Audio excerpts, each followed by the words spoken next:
year, beginning in 2012 from next door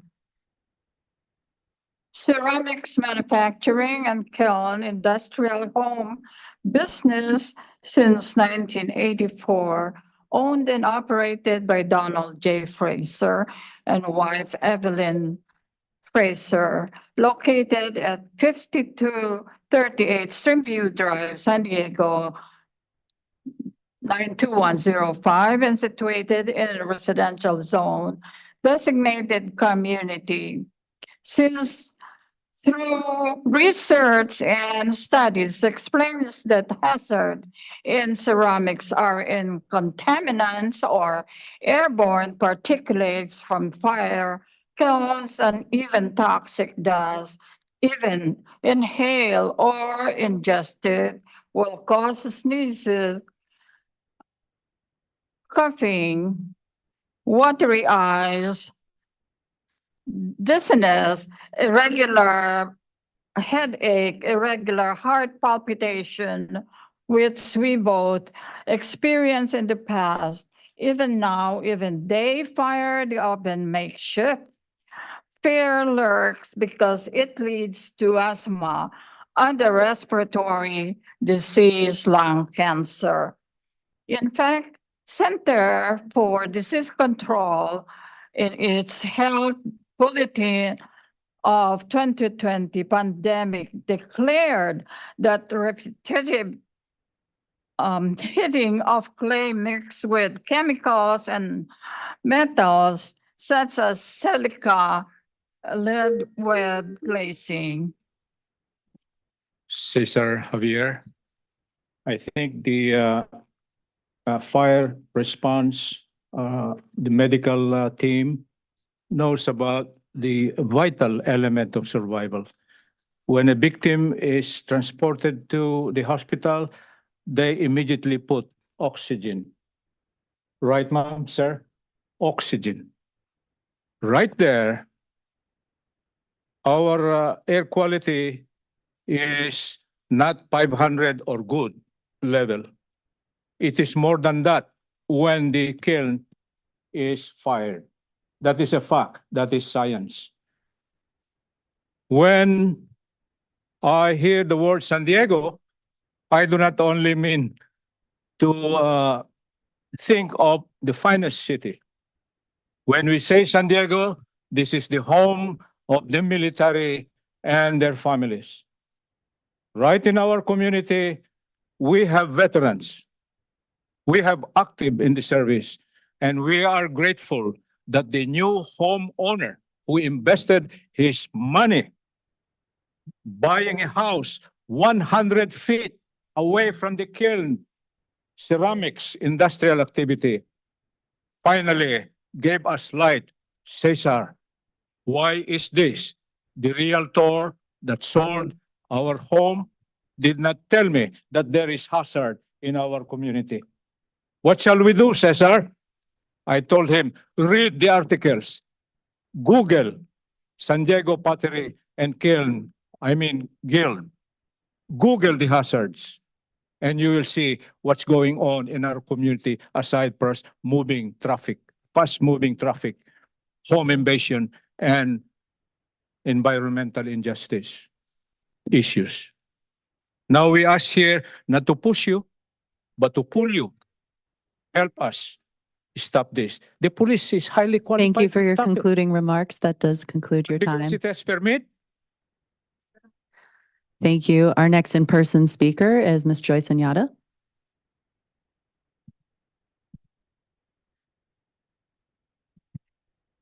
Thank you. I'm probably going to cry.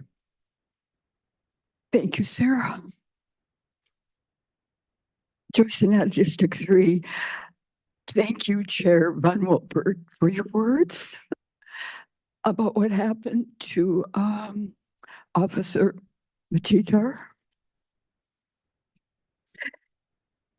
Back on August 4th, 24 UT article entitled, Board Wants to Limit Police Pursuits. Officer Austin our teacher died from a fiery pursuit collision. That board referred to is our board, the Commission on Police Practices. Oh, I'm out of order here.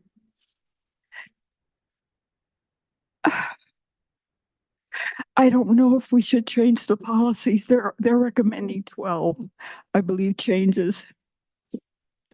I don't know where I'm at, folks. I've attended 2 funerals for fallen officers, one in San Francisco and one here for JD de Guzman. They're rough, they're honorable, they're beautiful. I don't think I can go to this one on Saturday. And I'm sending love and blessings off to the officer who has sustained critical injuries in that fatal fiery crash, burns. Hope he's okay. So SDPD, I love you. We value you.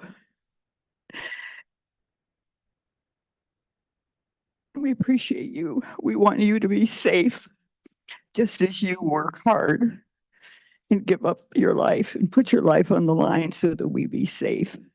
I'm sorry. I'm just part of the crying caucus and it's in me now. Love to all. Thank you for your testimony. Our next in-person speaker is Lori Saldana. And Ms. Saldana, you will be followed by Andrew Staples, Blair Beekman, and Danny Avidia. Good afternoon. I'm here to provide an update on an issue that I brought to this committee and also to the full council regarding a friend who's actually here today to also speak, who was assaulted in West Hollywood, but wasn't aware of the extent of that assault until he returned to San Diego, because it involved being drugged without his consent or knowledge, and also being sexually assaulted. When he called to report the crime to the West Hollywood and ultimately the Los Angeles County Sheriffs, they told him to file the report in San Diego, where they would do what they called a courtesy report.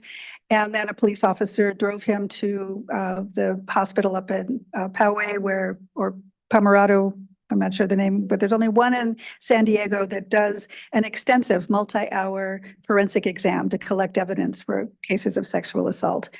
That was 7.5 months ago. And then communication ended.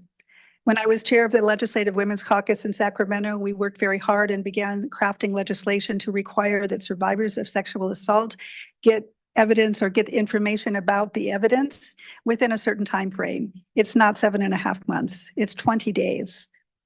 And it has taken 7.5 months and calls to elected officials that I served with in LA County, as well as here in San Diego. It has taken testimony before committees by myself and others to get a very simple answer. What happened to that kid? And I will let Latham explain that. But in the meantime, 3 different rape crisis counselors who are volunteers left and didn't communicate. The police officer who drove Latham to that exam left the department, and no one picked up the ball. In a case of emergencies, there's what's called interoperability, where agencies have to be able to communicate to protect public safety. And that didn't happen in this case. And I will let him continue why this is such a problem. Thank you. Our next speaker is Andrew Staples. Hi there, my name is Andrew Latham Staples, and I'm a resident of District 2 here in San Diego. On February the 3rd, I was an attendee to the Grammys in Los Angeles, and while my friends and I were having dinner, I was drugged. I have poor memory of the rest of the night, but I was found later passed out in an alleyway after having been sexually assaulted. I was told that because I am a resident of San Diego, that the SDPD would handle the start of the case and what legal authorities call the courtesy case. It would then be handed off to the LA County Sheriff's Department. A SDPD officer escorted me to Palomar Pomerado Health to undergo a SART exam, the sexual assault exam. After 3 hours of photographs of my wounds, collection of DNA, and interview questions, I returned home. I'm speaking out today because the system itself that I encountered thereafter is broken. I was provided a folder that contained my case number, points of contacts, resources, and a code linked to my SART exam to track the kid online through the legal and testing process. I was also assigned a victims advocate through the California Victims Board who was to have served as my liaison through the process. Didn't happen. The phone numbers provided to me in the folder were actually incorrect. Additionally, the site to track the rape kit shows misinformation. For example, my tracking link still shows that the kit is with San Diego Police Department. However, the Los Angeles County Sheriff's Department has informed me that the testing was completed in Los Angeles last week. This followed months of receiving conflicting information from different agencies. At one point, I was even told, "We do not know where your kit is." To go through a rape is traumatic. The mental, emotional aspect is hard enough. But to then be faced with a system that is confusing, provides inaccurate information, and a system that required me to continually push for updates when no one ever reached out to me shows that the system is broken. It took me 7.5 months to figure out what was going on with my case, and I can only imagine for a person that does not have the resources as I, that those individuals would have merely given up in the process. What was touted to me by the SDPD officer as, in quotes, a great program that will handhold you through the entire process, end quote, instead left me feeling alone. Please make sure this does not happen to others. Thank you. Thank you for those concluding remarks. Our next speaker is Blair Beekman.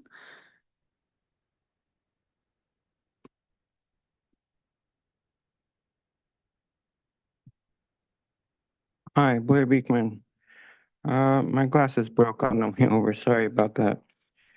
Thanks for the words about the ceramic factory. They've developed how to better, more thoroughly talk about it. Thank you.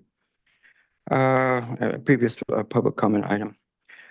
For myself, at the, where's the timer?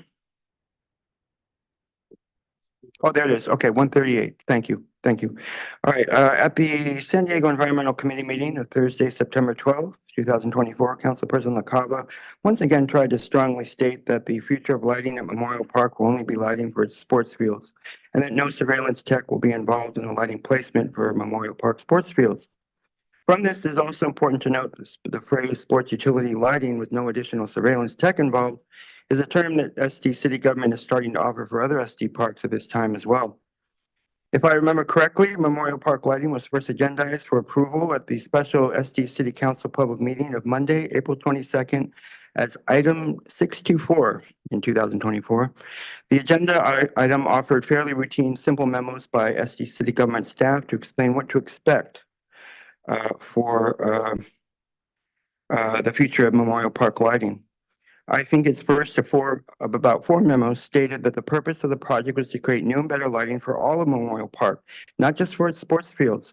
The memo stated there would be new lighting for Memorial Park parking lots, its pathways, its rec center building, its senior center, and also for its sports utility fields. A future of more open, accountable surveillance and data collection tech practices is incredibly important. We can all have strong feelings in how to address this issue. I hope we can work towards and learn together on how to find a middle ground for ourselves and for San Diego with this issue in the next few weeks and months. There are good ACLU examples, guidelines, and legal precedents for all of us to lean on, and that specific community dialogue can work to alleviate fears in building this future. Let's do it. Thank you. Thank you. And our final in-person speaker is Danny Avidia.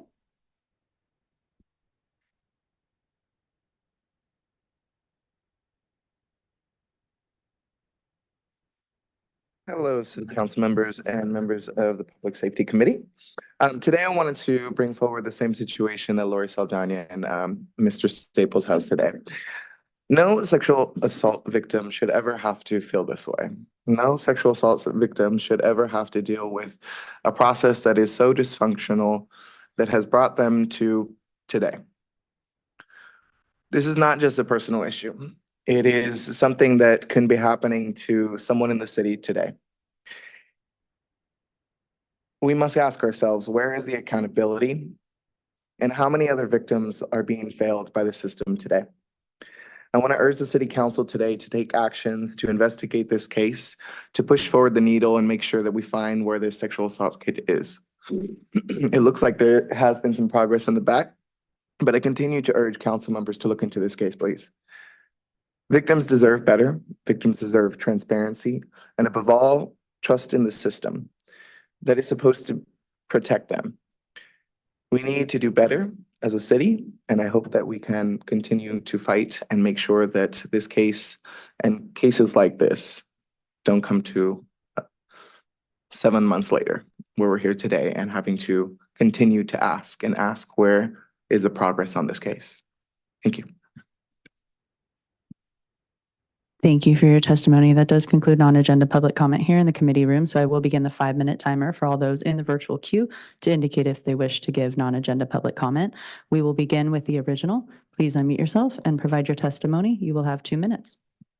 Yes, unfortunately, sexual assault is something that gets pushed under the rug. In fact, when it happened to me as a child, nothing happened. So unfortunately, our government and the people that would be dealing with that are working to hide it and obfuscate the truth. So it's unfortunate that these things continue to happen, and it's happening on a massive scale with the human trafficking that's going on in our nation, let alone this city.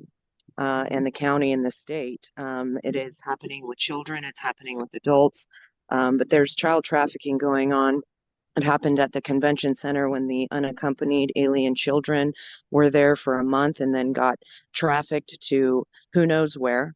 It's happening through HHS, DHS, NVM Inc., Southwest Key programs, and our government is hiding it and trying to, but it's coming out into the surface, which is good because the more it comes out to the surface, the more people will see what's actually going on and we can put an end to it.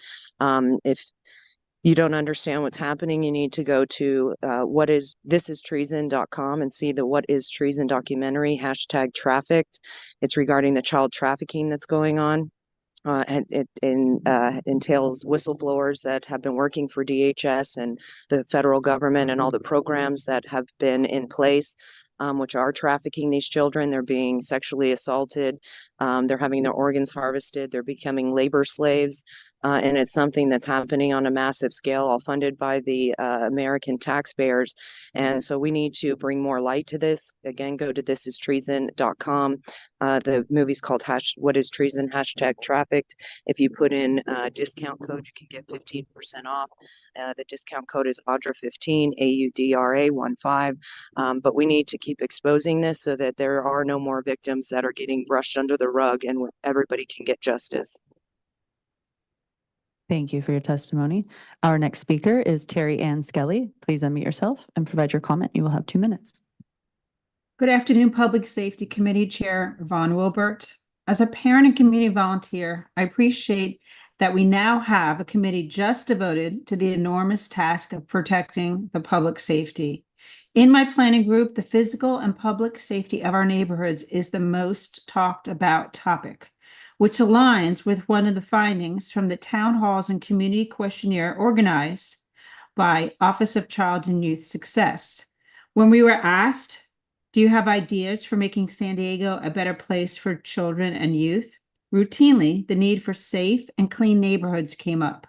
So I lend my voice to support all improvements to neighborhoods that provides children and youth with hope, safety, and good health. At San Diego City Council and Committee, I speak often to the need for all public places in our neighborhoods to be smoke and vape free of tobacco and marijuana, especially marijuana, since it's now more often smoked and vaped than tobacco, and it stinks. Now would be the time to begin the process that makes San Diego's neighborhoods and public places smoke and vape free. This policy would create cleaner air and less trash, and signal that our city council truly wants the best and safest neighborhoods for children and youth to strive and succeed. Thank you for hearing me this afternoon.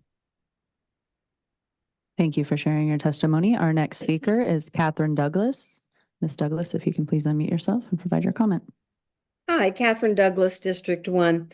I would like to ask the Public Safety Committee to address as soon as possible the inability of SDPD patrol officers to ascertain real-time availability in the safe parking lots in order to refer people who are in violation of the vehicle habitation ordinance. SDPD and the public must have the ability to communicate with the various safe lots to verify in real time availability in each lot. The only telephone number listed for SDPD officers or the public to use is 858-637-3373. which is an unmanned telephone number for the Jewish Family Services. The only option is to leave a voicemail.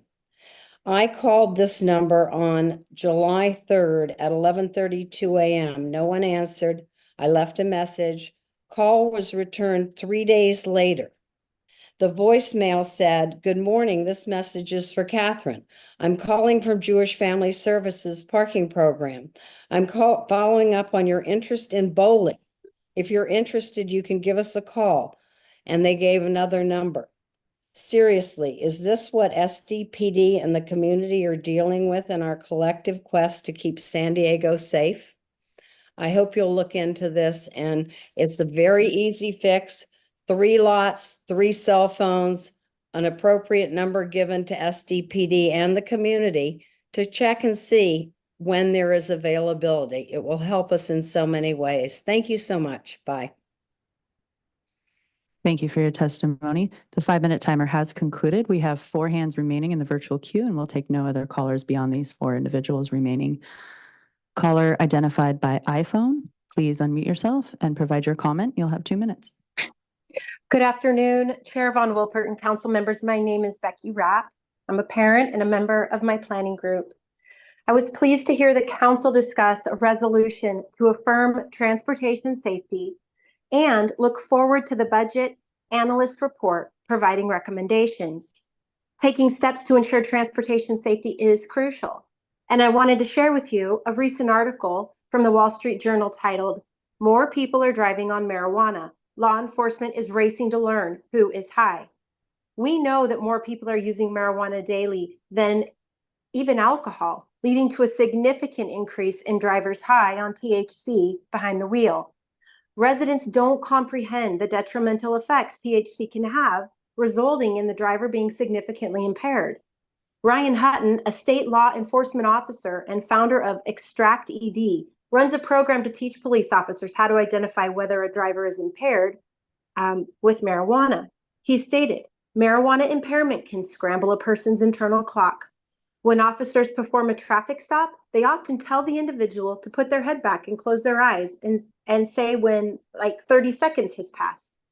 People who are high on marijuana might stop after 10 seconds or wait more than a minute.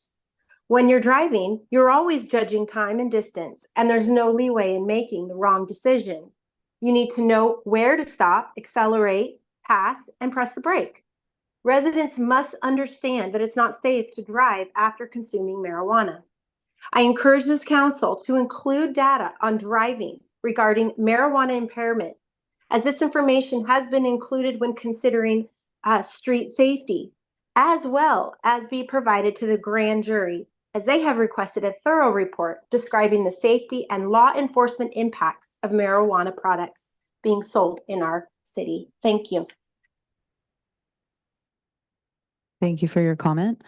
Our next speaker is Kathleen Lippett. Please unmute yourself and provide your testimony.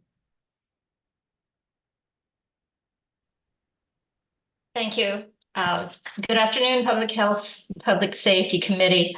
My name is Kathleen Lippett. I want to thank the Public Health, Public Safety Committee for accepting among its responsibilities that of addressing emergency medical services. As a public health practitioner, I found very critical research and findings from a webinar yesterday hosted by our San Diego County's Health Initiative to reduce underage use of marijuana with doctors Natalie Laub and Ronit Lev. Compelling and critical for everyone to hear. Dr. Lev is from she's director of emergency department locally, and Dr. Laub is from Rady's Children's Hospital. And some of the findings include that THC is now the #1 drug found in suicidal deaths among those under 25 in 2023. Contrary to what the public believes, adolescents experiencing psychiatric indicators are not rare, as evidenced by the reality that nearly all the psychosis being seen in Dr. Lev's emergency department were from marijuana. drug indicators among seniors who believe that marijuana products will not only be therapeutic but harmless have increased over 1,800%, and a twofold risk of being responsible for a deadly crash or be killed if THC is in your blood.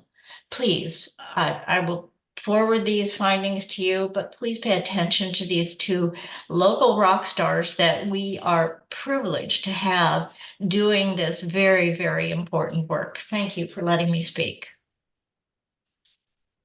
Thank you for sharing your testimony. Our next speaker is Peggy Walker. Ms. Walker, please unmute yourself and provide your comment. Thank you. Good afternoon. I'm here as a youth mentor and public health advocate to call attention to a public safety issue impacting young people.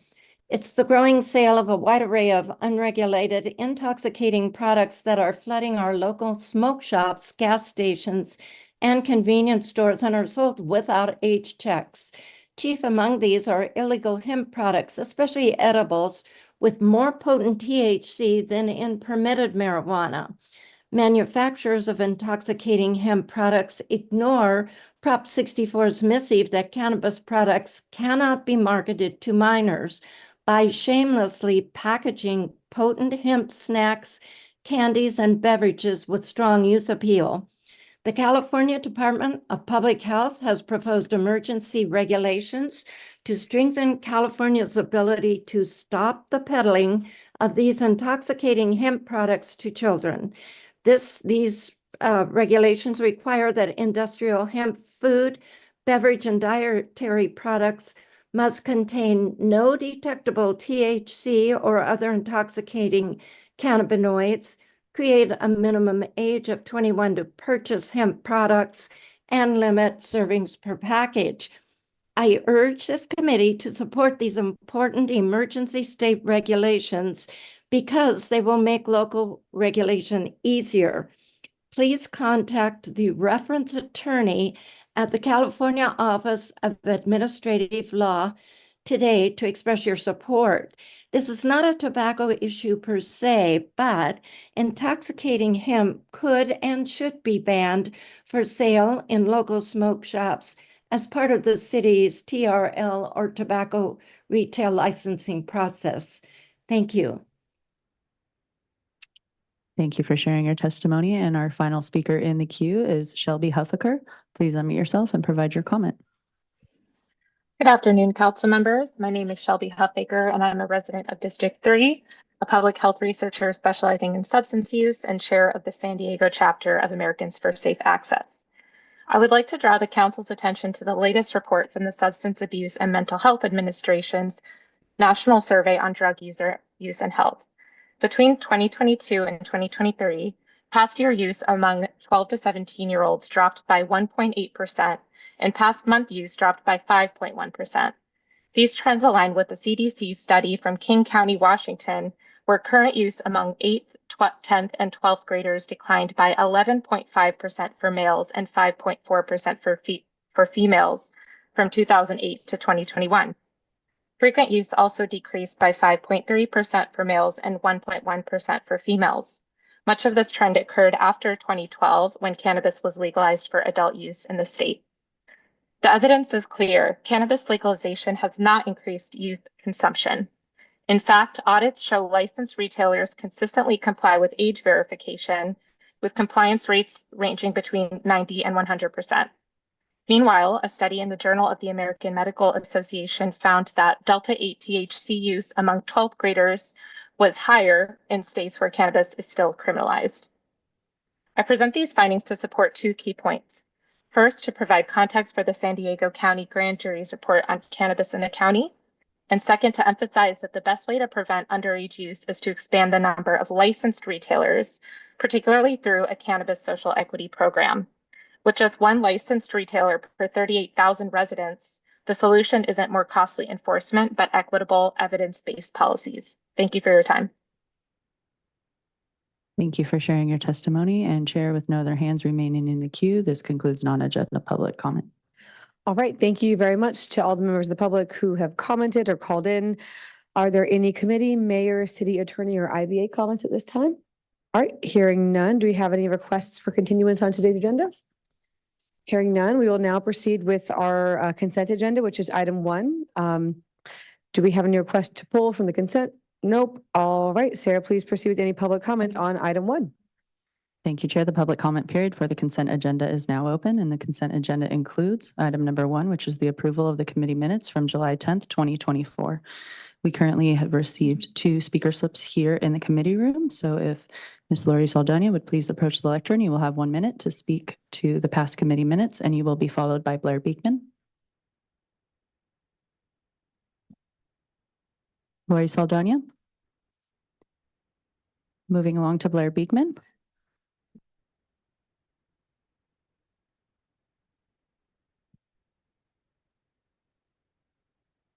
Hi, Blair Beekman. We can be developing very specific good community dialogue, best practices, and safeguards to alleviate fears and build trust. That efforts towards future tech accountability practices won't lead to disintegration or breakdown of local government and community. I think you guys really, really fear that. And do you see the excitement that's possible in a community learning to build communication and open dialogue together towards trust, towards national security issues? Do you understand what that builds? That really builds trust. I mean, you get a community who's be really interested in that. The ideas talked about here at July 10th. We're working on stuff. You dump in a ton of stuff in Hillcrest. We can take a majority of that out afterwards. That has to be clear. The public safety meetings about public road work talked about. We can be developing those conversations from these meetings here. Bring it all together, guys, please. Thank you. Thank you for those concluding remarks. And we will move to the virtual queue. I will begin the 5-minute timer for all those to indicate if they wish to speak to the consent agenda, which is the past committee minutes of July 10th, 2024. The original, I've given you permission to speak. Please provide your comment. Yes, on that meeting, I was speaking about, it was saying that I was talking about bringing surveillance to the border and items discarded at the border, which is partially true. The reasons why I said that is because there's a lot of nefarious people coming across the border, and it's very difficult for Border Patrol to keep up with the influx of people that are coming across because they're shifting where they're coming across in all different areas. And if you had surveillance, you would be able to keep an eye on these people, and we wouldn't be losing people in the process that are trying to evade Border Patrol. And the items that are discarded at the border are many of their IDs, or passports or documents where they've already actually gone through Mexican immigration. And there's a lot of child documents, birth certificates, and of the like, and these children are being trafficked. It's a major problem that we need to be addressing and not just ignoring it. This is a human crisis, a humanitarian crisis, and it needs to be addressed as so, and not the way you're saying it is. Thank you for your testimony. And Chair, with no other hands in the virtual queue, this concludes public comment on the consent agenda. Great, thank you very much, Sarah. I will now turn to my colleagues. We have a motion by Councilor Whitburn, second by Vice Chair Campillo. Let's take a voice vote. All in favor, say aye. Aye. Hearing no nays, that passes unanimously with Councilor Campbell absent. Now on to our information agenda, starting with item 2. Sarah, please introduce item 2. Thank you, Chair. Item number 2 is the annual tobacco report to the Public Safety Committee. If you are watching on City TV or the live stream online and you'd like to call into the meeting to speak, please dial 1-669-254-5252, inputting webinar ID 161-215-0336 #. Chair. Thank you very much. We'll have our presenter get settled, and please make sure your microphone is on.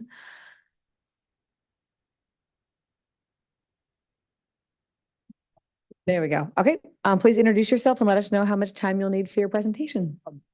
My name is Mike Kellington. I'm a lieutenant for the Vice Unit at the San Diego Police Department. I anticipate this presentation being approximately 10 to 15 minutes. Okay, please proceed. Thank you. Good afternoon, Council Chair Von Wilpert, council members and staff. I am here today to present our annual tobacco report as set forth in section 33.4519 of the Municipal Code. This report covers calendar year 2023. Some of you may already be familiar with our tobacco ordinance, which includes the requirements for this annual report. To provide a brief background, municipal codes were passed into law in November of 2007 to regulate the sale of tobacco and tobacco products and prevent the sale to juveniles through police-regulated permitting. In 2014, the municipal code was amended to include electronic cigarettes, e-cigarettes, paraphernalia, and e-cigarette vaping juice. In 2023, the municipal code was further amended to place a complete ban on all flavored tobacco products. This municipal code change was spearheaded by Council Chair Von Wilpert. The permitting provides applicants with clear and defined regulatory conditions, applicable municipal code definitions, and outlines punitive sanctions in the event of violations. All costs are intended to be cost recoverable by the permit fees as outlined by the municipal code. To sell tobacco or tobacco products in the city of San Diego, a business must have an active state tobacco license issued by the California Department of Tax and Fee Administration and a city permit issued by our office in addition to the city's business tax certificate. The California Department of Tax and Fee Administration reported it had issued 1,145 active tobacco licenses at the end of calendar year 2023. Our office issued a total of 786 tobacco permits, both new and renewed. The number of tobacco permits at any one time fluctuates due to the fact that each month a varied number of permits expired based on the date of their origination. Businesses who allow their permits to remain expired for longer than 1 month are required to submit a new application and are no longer considered renewal applicants. We actively attempt to contact the business identified to have a state license, yet no city permit, so as to confirm whether they are actively selling tobacco or tobacco products and therefore required to obtain a city permit. Vice Permits and Licensing immediately notifies expired permit holders using varied methods such as mail, phone calls, and in-person advisements.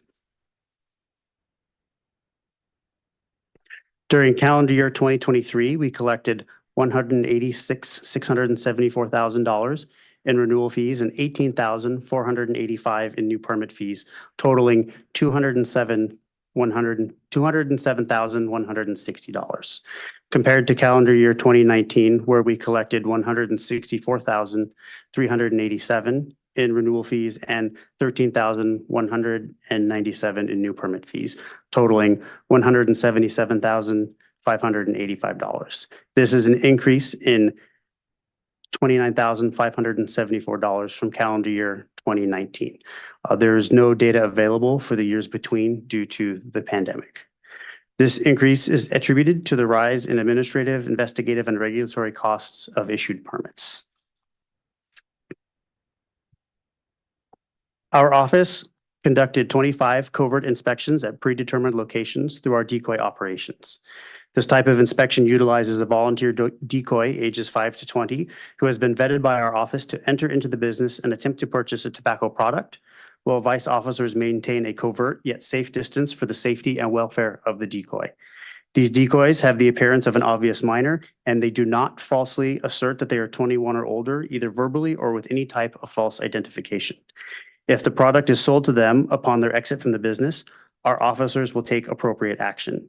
These inspections resulted in 2 citations, both of which were flavored tobacco specific. The 2 citations were adjudicated and fined. The remainder of the retail locations refused to sell a tobacco product to a minor. In addition, it is important to note that Vice subsequently notifies in writing businesses inspected during these operations, advising them of the inspection and whether they or their employee complied with the law of not selling to a minor. This practice has been greatly appreciated by the business owners, and we are aware some owners have enacted an employee reward policy when they receive notification that their business has passed the covert inspection. And conversely, business owners notified of failure are now on notice and expected to review their training policies as it applies to the sale of tobacco products.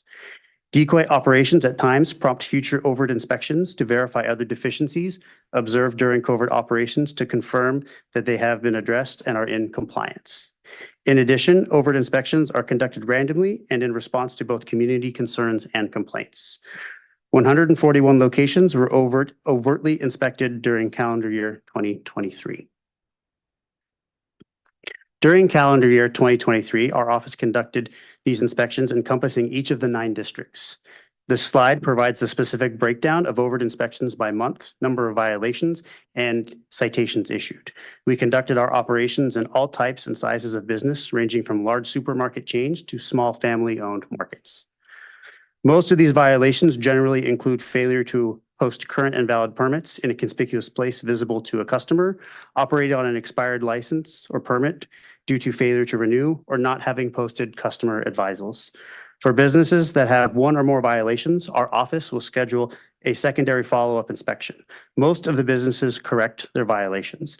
Our unit has begun capturing data for correction upon reinspection and violation rates. Currently, the data suggests that overall violations have a correction rate of 80%, and flavored tobacco specific correction rates are of 93%. In 2023, of the 141 inspections we conducted, only 17 locations were found to be in violation of the flavored tobacco ordinance.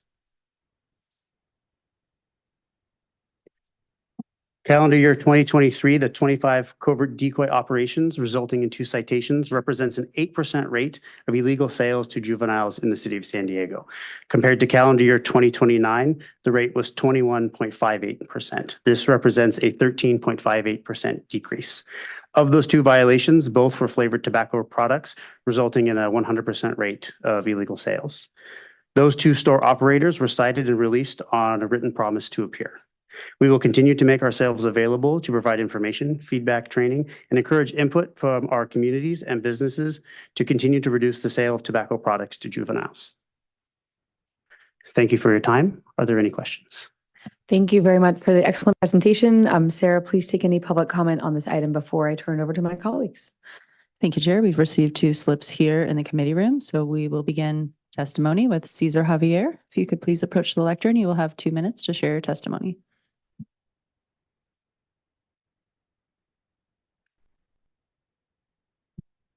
Thank you, sir, for the presentation. You know, I feel safe. I feel very confident that we are protected. That should be the direction and thinking of public servant, regardless of position, including me. And I am reporting to you, sirs, mesdames, that right in our property, 40 feet away, it's not only smoke from tobacco, it's smoke from ceramic skin, I say again, it's smoke from marijuana use. I have the video. While protecting ourselves from ceramic skin toxicity, I would demonstrate to you guys this sign. He is proud to say there is a proof that he is selling marijuana cultured in his residence, the owner of this ceramic kiln. I must report to you this because this is impacting our safety and health. Police came to us 3 times in a row, August, twice this September. It's on record.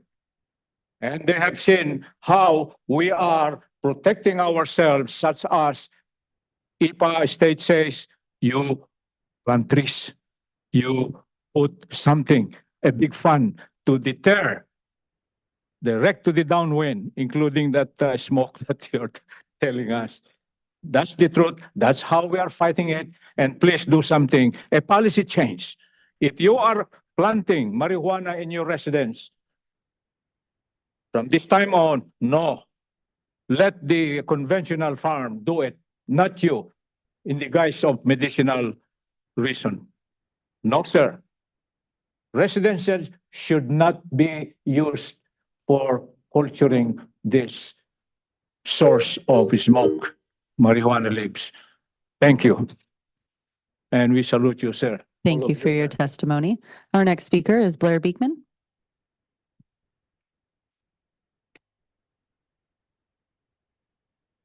Hi, Blair Beekman. Thank you very much for this report and the reporting. And thank you that it was stated how in ways they're working on these issues, including a person posing as an older person to somehow facilitate the purchase process. And I don't quite know if this is labeled as entrapment issues or not, but I think you've stated the issue, you brought it out to basically ask the question, for it to be a question here. So I'm noting it as well, that is it an issue of entrapment that needs to be addressed? You had issues around bicycle use, that you're putting out bicycles that I felt was an entrapment. Council committee did not feel that way, but I personally, I feel it is, but it seems most important just to bring that out, that you very nicely stated it as part of your presentation, I think, as a way to ask the question. You know, you're sharing your practices and publicly, so I'm replying that I'm a bit uncomfortable in how it may be an entrapment process, something to consider with public discussion, hopefully. Thank you. Thank you for your testimony.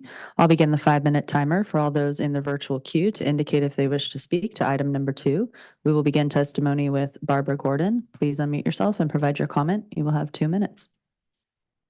Thank you. As a public health educator, I appreciate the annual tobacco report. I want to remind this committee that e-cigarettes remain a concern among our youth.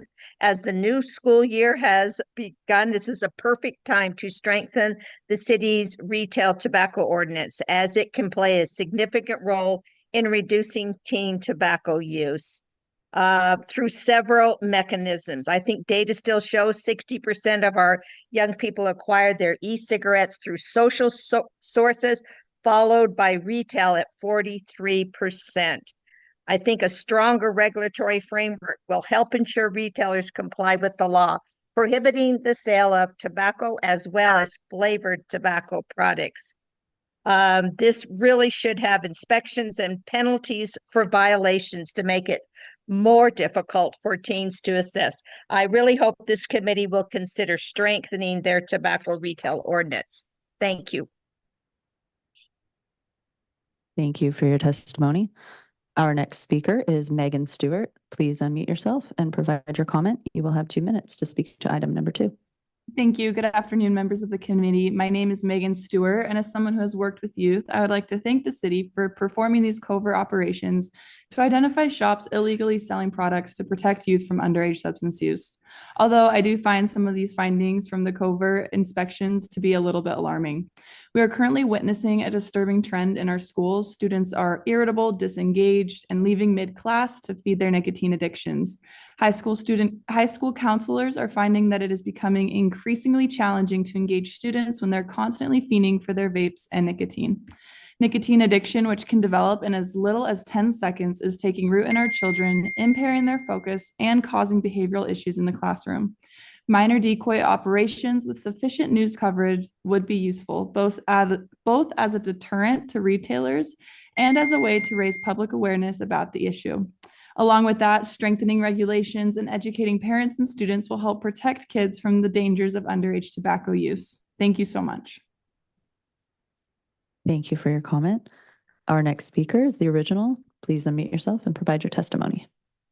You're right, Blair, it is entrapment, and that's what they're doing with the bikes as well.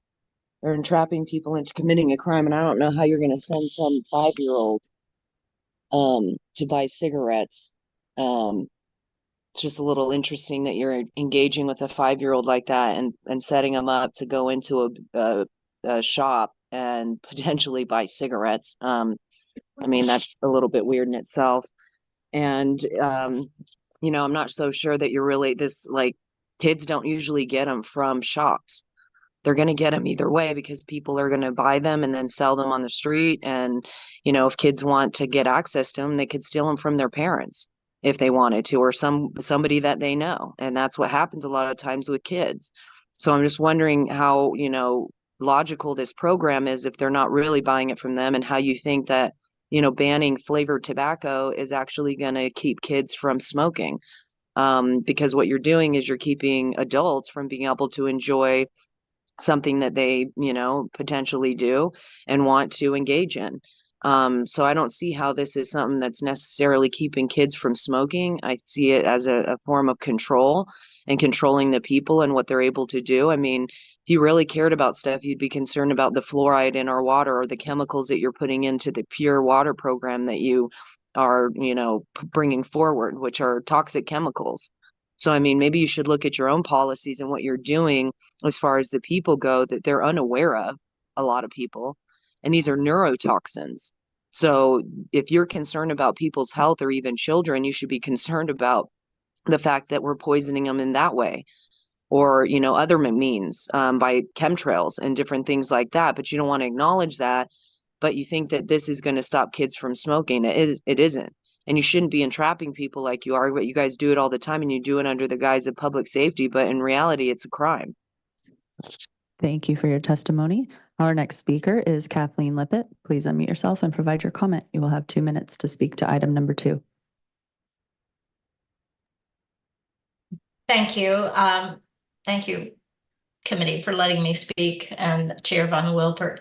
I want to appreciate that the PD is doing both covert and overt visits to these smoke shops. The unfortunate part is this is a complaint-driven process, and they already have a lot on their plate. They have agreed to a tobacco retailer ordinance regulations, and they need to abide by them. And yes, children can get these products from their parents or other places, but the point of it is to make sure that these businesses are following the law and that they are not selling products that they should not be selling, or that are illegal according to state or local ordinances. So thank you. I appreciate you letting me speak. That's all. Thank you for your testimony. And the final hand in the queue after the 5-minute timer has concluded is Judy Strang. Please unmute yourself and provide your comment. You will have 2 minutes.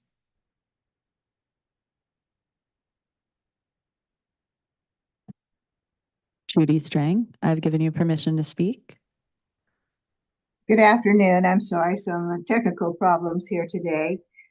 Thank you for this opportunity to share some thoughts regarding the San Diego PD's report, their annual report on their inspections and their enforcement of our tobacco retailers here in the city of San Diego. I appreciate it. Thank you, Lieutenant Kellington. Some thoughts occurred to me when I downloaded the PowerPoint from the website. I was wishing that it was a little more robust in the words that were actually on the PowerPoint, because I plan to share this with our coastal PTA council. And some of the things that you shared would have been useful if they were on the PowerPoint that you said verbally. Good information, but it would have been nice if it were on the PowerPoint. For example, it would have been useful if on page 5, where you talk about the 25 locations inspected covertly, you went on to tell us, but the actual slide doesn't show us, that covertly meant that was done through minor decoy operations. And you can tell by some of the public comments, a clear definition of minor decoy operations would have been very useful, because I don't think it's entrapment. And also, I think on page 6, it would have really been useful if we could have known in which districts the inspections occur, how many inspections per 9 city council districts, because one of the real goals of a TRL, tobacco retailer licensing, based on what the California State Department says, is to really reduce tobacco-related health inequities that occur in our underserved communities. So if we don't know what the results are regarding inspections in our underserved parts of our city, then we really can't reach in and get that information. Also, I think it would have been useful if NOV, which I'm assuming was notice of violation, were explained. What was that laundry list that was chosen from? Thank you. Thank you for those concluding remarks. And Chair, this concludes public comment on item number 2. Thank you very much, Sarah. I'll turn over to my colleagues for comments, beginning with Councilor Whitburn. Thank you, Chair. Thank you, Lieutenant Kellington, for the update. Just a couple of questions. Was interested if you're seeing any trends in a couple of areas. One, in terms of the number of new and renewal permits, you pointed out that in the last calendar year, there were 786 of those permits issued, and it looked like it said perhaps a decline of 13% from calendar year 2019. I'm looking at slide, well, let's see, slide 3. I just wasn't sure how to interpret that. But I guess my overall question is, are you seeing a decline in the number of tobacco permits being issued or not? I don't have the specific data on hand, but generally speaking, the number has fluctuated around 780, but it hasn't trended in any specific direction. Okay, that answers that question. And then in terms of compliance, it sounded like you found generally good compliance, at least with underage sales. Are you seeing any trends toward more compliance, or has that been relatively stable over recent years? We've just started collecting this data this year, so we don't have anything historical to go on. But generally speaking, on re-inspection, most business owners are compliant, and it's more of an education issue. Fair enough. That's good to hear. Okay, thank you. Thank you, Chair. Thank you. Thank you for the update and for your work here. It's very important to me that we don't have a generation of young people addicted to nicotine. The reason that we spearheaded the law in the first place was I speak to a lot of Girl Scout troops and Boy Scout troops, and I was in a room with 12-year-old girls, a Girl Scout troop, and I often explain to them, I say, so my job is I get to create laws for the whole city. So if you could create any law you want, what law would you want? And these 12-year-old girls threw their little ponytails back and said, we would ban e-cigarettes. And I said, you're 12. What do you know about e-cigarettes? And that's what they told me at middle schools. The bathrooms were closed. A lot of their peers were vaping. And I went home and did some research. San Diego Unified had sued Juul. Poway Unified had sued Juul. And it turns out 5,000 school districts, cities, states around the country sued Juul Laboratories and the big tobacco companies that own them for deliberately addicting kids to vaping nicotine products. And in 2022, Juul paid a $1.7 billion settlement across states across the nation. And a lot of these school districts are now using it to put vaping detectors in their bathrooms. Every high school intern I've had in my office has told me the bathrooms are closed at their high schools because of vaping. And they have to go in one at a time. And they're missing classroom time because of the lines at the bathrooms. It's just, and these companies are doing this deliberately. Juul wasn't going to pay $1.7 billion out of the goodness of its heart. It got caught marketing to kids. So that's my biggest concern, is that young people aren't then, hooked into a lifetime of nicotine addiction. So I want to thank you so much for enforcing the law. I know it's a lot. I mean, 25 covert inspections out of over 1,000. How many tobacco licenses? Of 1,100. Do you have to do this all on your own, Lieutenant, or do you have any help? I have a team of officers and detectives that we utilize, and then we pull from a volunteer pool to get the decoys that have the appropriate age range. Okay. And I've seen that most of the violations were for selling illegal flavored tobacco products. So I'm wondering, how can we get you more help? Is that a budgetary question? Could we hire outside organizations to do some of these decoy buys, or what do you think? Budgetary, the police department has a tobacco grant through the state, so all of these operations are funded through that. I think the finding volunteers is probably our biggest hurdle with the cadet program, trying to fire it back up after COVID. That would probably be the best thing we could do, is to get a larger pool of volunteers. Got it. Okay, fantastic. I'm happy to help with that. Have you talked to Say San Diego at all? I do communicate with Say San Diego regularly, and it's something I will discuss with them the next time I speak to them. Got it. Okay. They were really instrumental in high school kids were the ones who signed petitions for the law that we wrote. They came and testified because, we're doing this for them. So I'm happy to chat with them about getting more volunteers as well. I really want to thank the city attorney's office for the 2 undercover buys that went on, where one of the retailers said, hey, I'm going to sell you a flavored vaping product, but keep it in a brown bag because it's illegal. And she did a news conference on it, which I really much appreciated. The more we can do, the better. I know that Delta 8 and synthetic marijuana is a whole new category coming in. Luckily, the governor issued an executive order, hopefully to tackle this. I know that's been a very hard problem, but we're seeing that more and more at these smoke and vaping stores. So my last question is, do you think the fines and fees for violations are adequate, and I hate raising fines, but if it's someone's breaking the law, I'm happy to fine them. Do we need to raise the amount of the fines? When's the last time we raised them? I don't even know. So the fines that are issued to the citations that's all facilitated to the courthouse. The police department doesn't participate in that aspect of that variable. On the regulatory side, we use the progressive discipline model where it starts with a verbal counseling or written warning and ultimately leads up to a suspension or revocation of the permit. The only time money would come into play on that is if there was a negotiation for a civil fine in lieu of the suspension or revocation. But my unit has not encountered that recently, so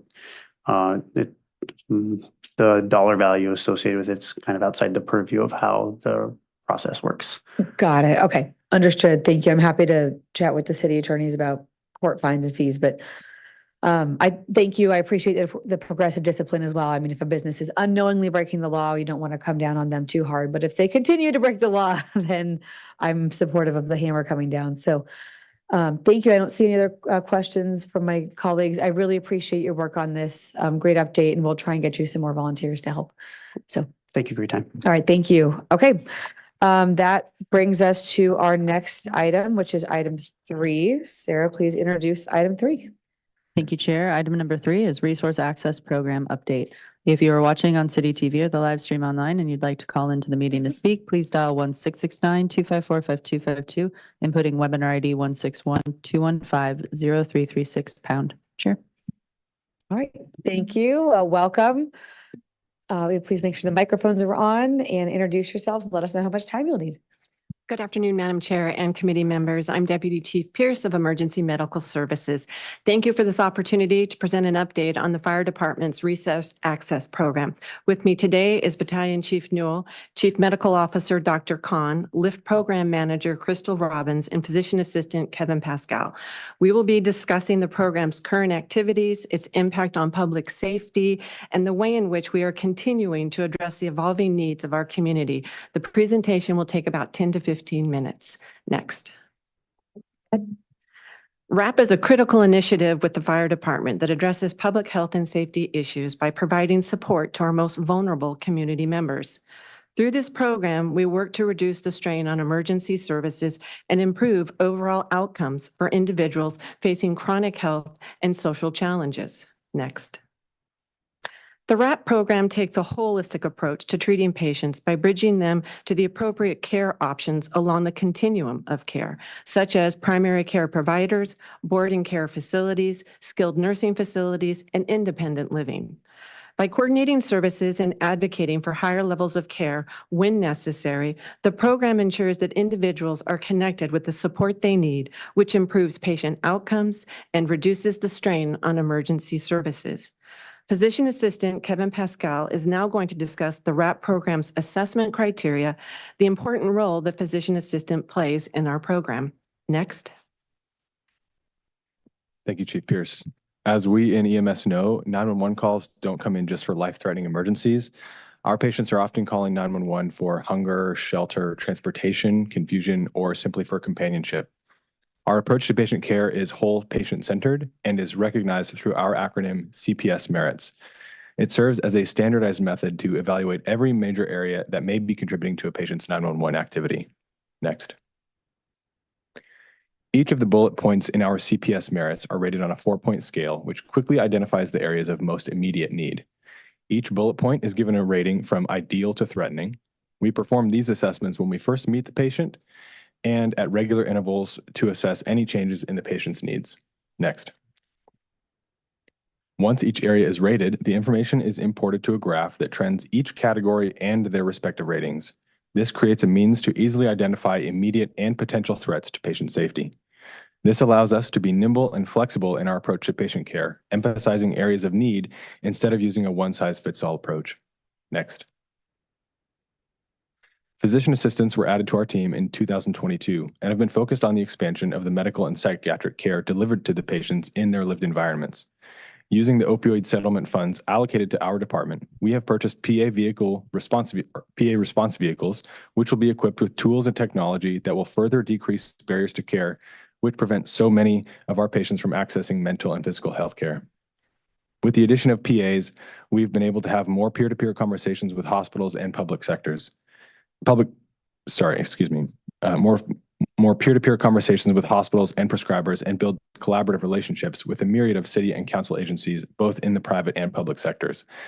We are giving trainings to care providers and enhanced care management programs alike, as well as creating pathways for bidirectional referrals between RAP and many city resources, including people assisting the homeless, better known as PATH, telecare, local emergency rooms, homeless strategies and solutions, and the serial inebriate program, better known as SIP.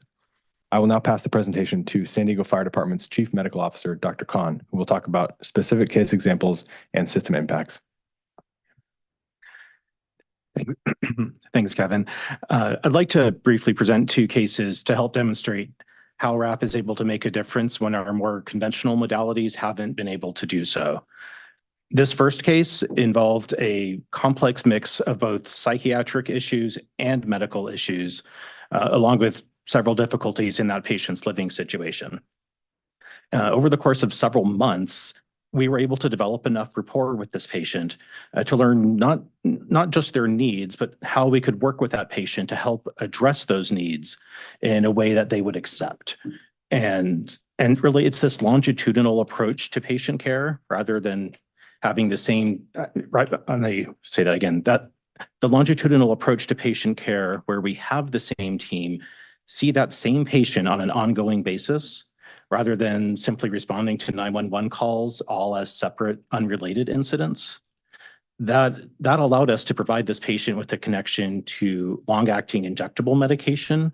That stabilized them enough where we could get them connected with our county colleagues at in-home support services, helped this patient get an appropriate electric wheelchair.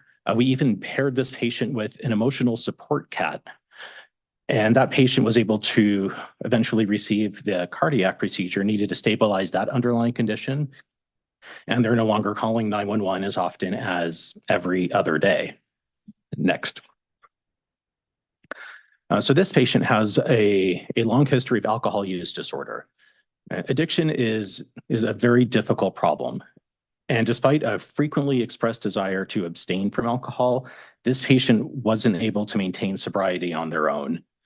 After several voluntary attempts at a large number of rehab facilities in our region, their 911 needs continued to increase, sometimes resulting in multiple calls in the same day. So we worked closely with this patient and our colleagues in the LIFT program to develop a treatment plan with their individual needs in mind. Ultimately, this patient was placed on a conservatorship. They spent several months in an intensive treatment program where they did not have an opportunity to elope from the program, and since then has had a significant improvement in their condition and a marked decrease in their 911 calls. Next. So we know that it's a very small number of patients that have an outsized impact on our 911 system. Now, this is a phenomenon true throughout the medical field, but here in our city, it's just under 1/1000th of 1% of the population that makes up about 1% of all of our EMS 911 calls. That's a difference of about 550-fold. So it's about the same as 24 people calling 911 every 5 days for a full year. And for perspective, many of those patients have probably called 911 more times this month than everybody in this room has called all year combined. So we focus on those patients with exceptionally high utilization of our EMS system. We get to know them, we get to know their needs, and then we can connect them with the resources that can help improve their health. And in doing that, we're able to avoid somewhere over $900,000 a year in EMS 911 response costs alone, as well as significant additional savings to other parts of our healthcare system as well. And I'll turn it over to our LIFT program manager, Crystal Robbins. Thank you, Dr. Khan. The Life-Saving Interventions for Treatment, or LIFT program, was initially created to reduce the amount of emergency activations from high utilizers in the city. LIFT is a pathway to elevate the needs of the most vulnerable in our community. Referrals come not only from Fire Rescue's RAP team, but also from Homelessness Strategies and Solutions, San Diego PD's Neighborhood Policing Unit, and the City Attorney's Office. LIFT navigates the siloed systems and connects these referred individuals to appropriate levels of care. Next, please. When referrals to county agencies, petitions for care court, and other service connections fail to meet the needs of our patients, and they are still cycling through the system, LIFT creates dynamic documentation for treating staff to advocate for a higher level of care with the hospitals and jails. And sometimes we petition the court for probate conservatorship. LIFT has also been involved in legislation proposals that will help the patients that we see. SB 43 is one bill that will affect many of our LIFT patients. Understanding that implementation was postponed until January 1st, 2025, this important piece of legislation expands the definition of grave disability to include reasons for personal safety, necessary medical care, and those with severe substance use disorder.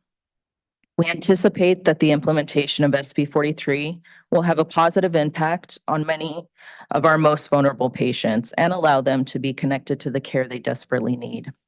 Our hope is that the legislation will be implemented as planned at the new year, and with that, more lives saved. Here to discuss more regarding the future and expansion of our team, Battalion Chief Rebecca Newell. Thank you, Crystal. Presently, we have the organizational structure and staff, clear objectives, and measures of success in place to provide care to the most vulnerable people in our community. What this looks like for expansion is increased staffing, allowing for more patient care and earlier interventions.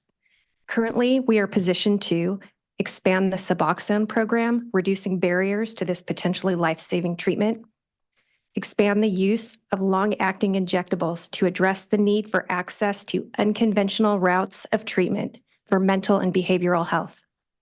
Staff a dedicated team to assist with non-emergent responses to reduce costs to the 911 system. Work with our dispatch, the Emergency Command and Data Center, on our own diversion program and focus on medical clearance for individual treatment plans.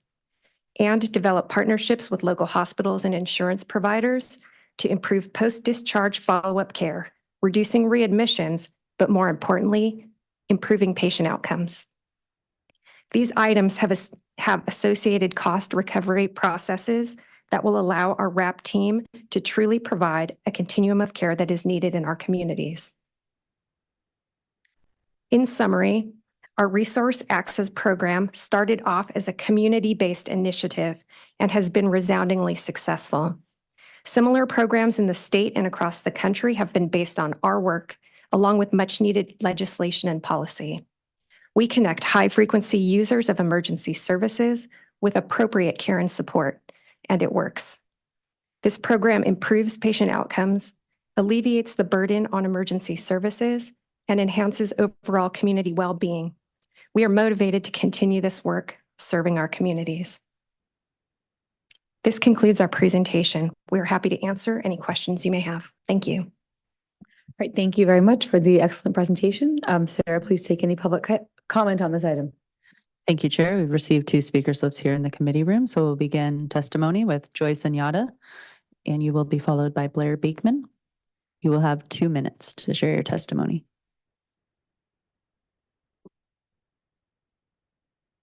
Thank you, Sarah. Joyce Anyata, District 3.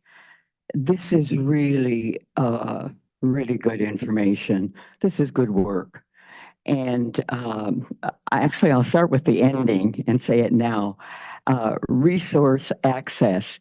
So I hope all of you who work in this program have enough access to really keep you rolling and increasing. I know you alluded to that a bit, but it's expensive. And I just hope that your fundraising and the community help and everybody at the state and federal level know about you and are really helping you. So I loved your coming out of the gate with the word vulnerable, because these people are vulnerable.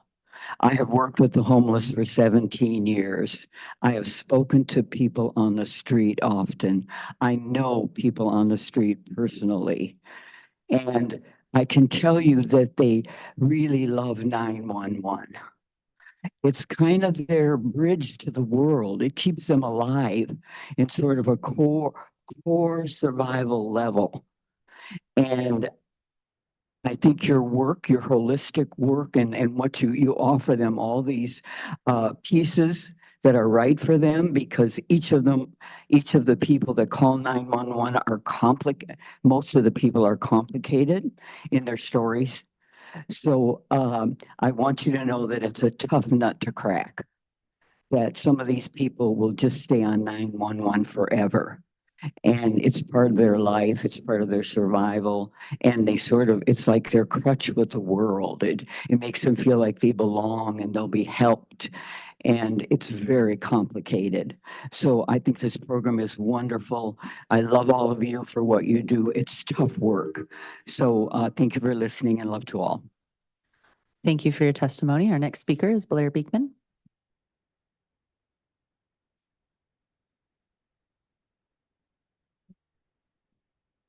Hi, Blair Beekman. Thanks a lot for this item. Thanks a lot for the words that you're saying on them. That was really nice to hear. Yeah, I have feelings, back in 2017, 18, 19, I was in San Jose. They were working really hard on creating the future of 911 calls to move into more like called 311 calls. And you started, your fix-it programs, and I think there's a Panda program. Is there one more program besides that coming through? We're developing ways to broaden 911, and we're developing ways for better community involvement in the future of policing our neighborhoods. So there's been a lot of things in progress before George Floyd. And after George Floyd, all those things, to me, it just brought out what we should already be working on and are trying to work on. And this program seems a great example of that. Thank you. And the work that you're doing. It's nice to hear. It's what Joyce said, if people are feeling, that much love and need for 911, it'll be interesting to see how a future of 311 type services can be of help and for them to understand that what choices they can have. That would alleviate a lot of pressure on the future of 911. And it's also important for me to note that the good work that you're doing in trying to develop, social health services, mental health services, we have to be cautious about conservatorship programs. They're not a cure-all. They're a part of an answer, but I think there has to be a larger answer respecting the human rights of the individual as how to work towards healing. And besides that, Alameda County DA can be a good example of that. Good luck in your work. Thanks. For your testimony, I'll begin the 5-minute timer for all those to indicate in the virtual queue if they wish to speak to item number 3. Beginning testimony with the original, please unmute yourself and provide your comment. You will have 2 minutes to speak to item 3.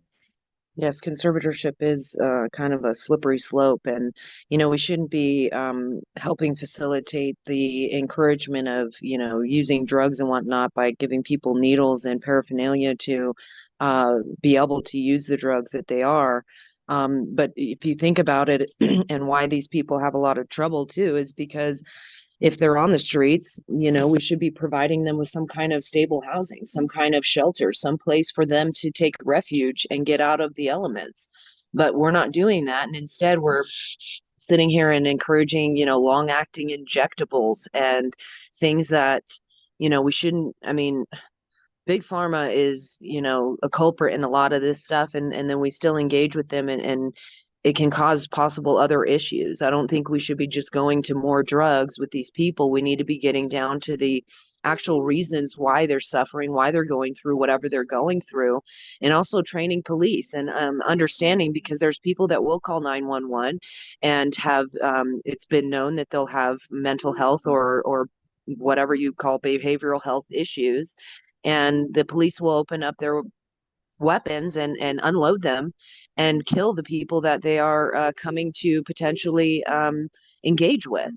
And then there's jail deaths. There's many things. There's a lot of negligence going on around the board. And it's sad because we're like punishing these people for those issues. And I'm not saying they don't necessarily have problems, but until we get down to the root of the problem, it's never going to be fixed. And until we start providing things for these people to get off of the streets instead of just arresting them or taking all of their things, putting them in even more turmoil than they have been in, then nothing's going to change. But it starts with doing that. Like there's nowhere for these people to go. And that's what's so sad, is that we're not doing enough there. So we need to quit taking conservatorship of people, but actually taking care of the problem. Thank you for your concluding remark. Our next speaker is Kelly McCormick. Please unmute yourself and provide your comment. You will have 2 minutes. Hi, thank you. This is Kelly McCormick, and I would like to thank you for this wonderful program, and I'm supportive of this program. My brother's a police officer, my son is an EMT, so definitely value the people that perform this work as well.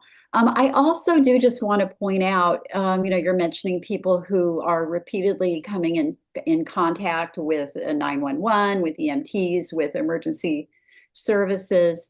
And primary prevention still needs to be a top priority. In other words, preventing people getting into these situations before they're in, full-fledged substance use disorder, and the many health and physical and mental health problems that come along with that.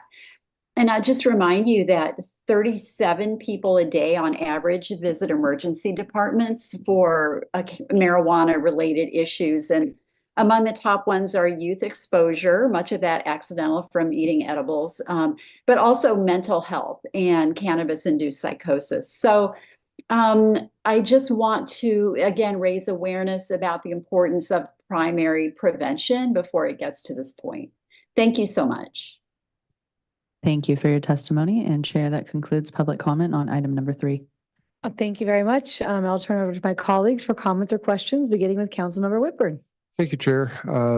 Thank you very much for this trailblazing and successful, obviously cost-effective work that you're doing. A couple of questions. I didn't quite follow, and just asking for a little bit of fleshing this out a little bit, the difference between the Resource Access Program and RAP and the Life-Saving Interventions for Treatment Program, LIFT. What is the difference or the relationship between the two? Great question. Thank you for that. So the RAP program is designed to really address the immediate needs of the individual. But when we find that we've exhausted our options, we then start to coordinate with the LIFT program, which then looks at it from a holistic approach in terms of long-term case management versus what we do in RAP, which is more of an immediate, trying to address their immediate needs. LIFT then looks at it from a long-term, or as Dr. Khan mentioned, a longitudinal look at case management and how we can better serve this individual and ultimately meet their needs. And both are housed within fire rescue? Yes, it is. Okay.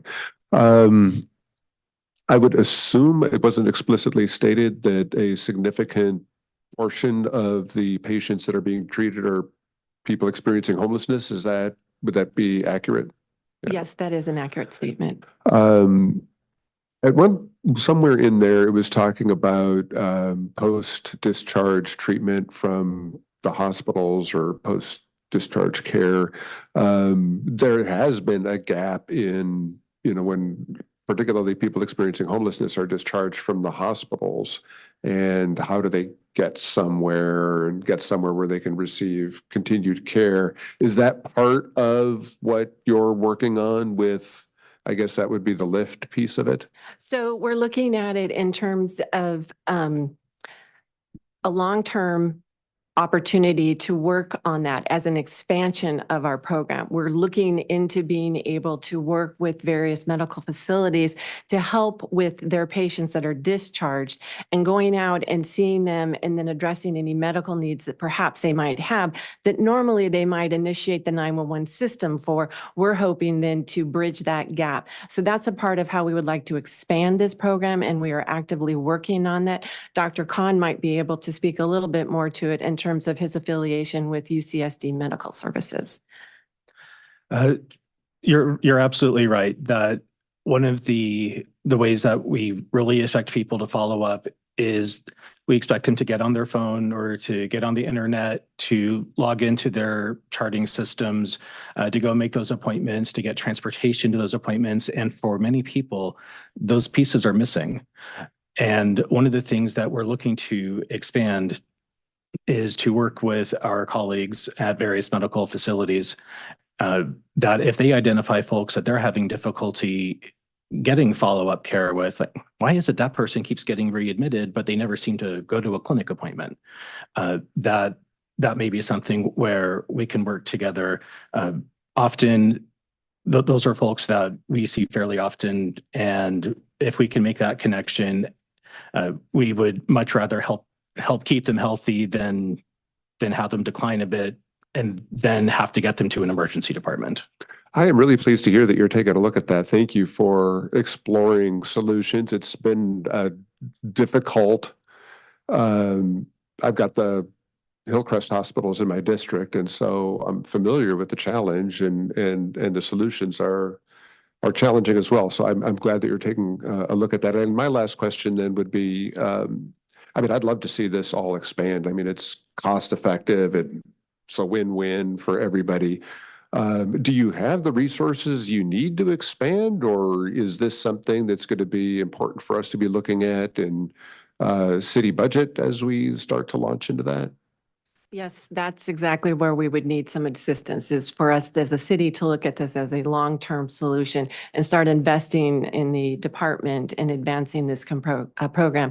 Potentially looking at the creation of a mental health committee to help the city advance its needs, to make sure that we are effectively allocating resources to it. But again, you have an existing program that, as Chief Newell has indicated, we're eager to expand. We just need to be talking about this a little bit more internally. Well, this is some of the most important work that we could be doing. So I look forward to hearing how the City Council can continue to be supportive. Thank you very much. Thank you, Chair. Thank you very much. Now to Vice Chair Campillo. Thank you, Chair Von Wilbert. I couldn't say it better than my colleague, Councilmember Whitburn. Thank you very much for all your great work in helping people who are incredibly vulnerable and desperate need of our help. I mean, headline: you saved an estimated almost $1 million in 911 response costs by just focusing on the people who need our help the most. Chief Logan, I mean, a couple weeks in and great headlines already, my friend. No, but we know Chief Pierce, you've been at the forefront of focusing in on this, and really excited to see this happening. As I'm looking at the future need for expansion of RAP, the Suboxone initiative absolutely will help folks with their addiction issues. And I know that there's issues of cost recovery and forming partnerships with our hospitals and insurance providers. How are we going to go about that relationship building? I know that through a different committee with economic development, we've focused in on relationships with SHARP, UCSD on the mental health aspect of this. What conversations are you planning on having or have had so that we can build those relationships? Great question. So we've been looking to other municipalities here in the Southern California area, and particularly Los Angeles. They've been able to roll out their program where they have been able to use the advanced practitioners through what they are calling street medicine. It may be a term that you are familiar with. We've been working with them and trying to learn from their best practices in order for us to initiate some of those measures, as well as recently some of our staff members, and I will let Kevin Pascal, our PA here, talk a little bit about that, but about getting additional certifications to allow us to go through our billing service to get some cost recovery for it. It's not going to be dollar for dollar, but it's something that we could use. And then as well as working with San Diego County Health and trying to collaborate more on some of the issues that would help us advance our program as we move forward. But I will defer to Kevin Pascal here to talk a little bit maybe about some of the things that we're currently working on. Thanks, Chief. Yeah, as she said, we have created a small, early stages partnership with even Loma Linda University to create a community health worker training, getting a lot of certifications for our team so that we can move from a strictly cost recovery model to an actually, revenue generating model. And eventually we would love to have our community paramedics who are on our team trained, like they've been in the EMS system for years, bill for that service that they are providing. And ideally expand the PAs or advanced practitioners, whether it be a PA or an NP, to create a billing option for those providers as well, to create even more revenue, to expand the program so that we can impact even more patients before they get to such high levels of 911 use. But yeah, we're making partnerships with, San Ysidro Health and giving presentations to ECM providers all across the county. We're talking with St. Paul's PACE and really trying to get a lot more exposure to our program out there. Last week, we gave a presentation at the PERT training, so all the PERT clinicians just had a little bit of a window into like what we do, and it was well received. They're like, "Oh my gosh, this is so great. How do we contact you?" Like, here's my number, here's my email, and it's working well, and so we're building even more partnerships with, Homeless Strategies and Solutions. We've been expanding our footprint, which is great. And now we know that we need the foundation to build upon before we get big. Oh, excuse me. Well, I'm not surprised that other jurisdictions are seeing your good work and praising you for it. I mean, San Diego Fire Rescue Department performs a lot of services for a lot of jurisdictions around. So they asked how they could contact you, how can they contract with you, and then pay us for the services you provide. I just want to say a special thanks to Assistant Chief Pierce and Dr. Erin Meyer, Crystal Robbins, and Anne Marie Council for working with Carrie Shaw and Marie Neshawat from my staff, advocating for critical system improvements. I know that my office, I don't know why I keep sounding like that with the feedback. We're just really appreciative of what you're doing. And I know that the public really needs to know how remarkable a success in cost savings, but in service provision and in improvement for the people you're helping. So this is really something we need to communicate out to our constituents. And I think I'll do that in my office newsletter this upcoming month. So thank you very much for your good work. Thank you.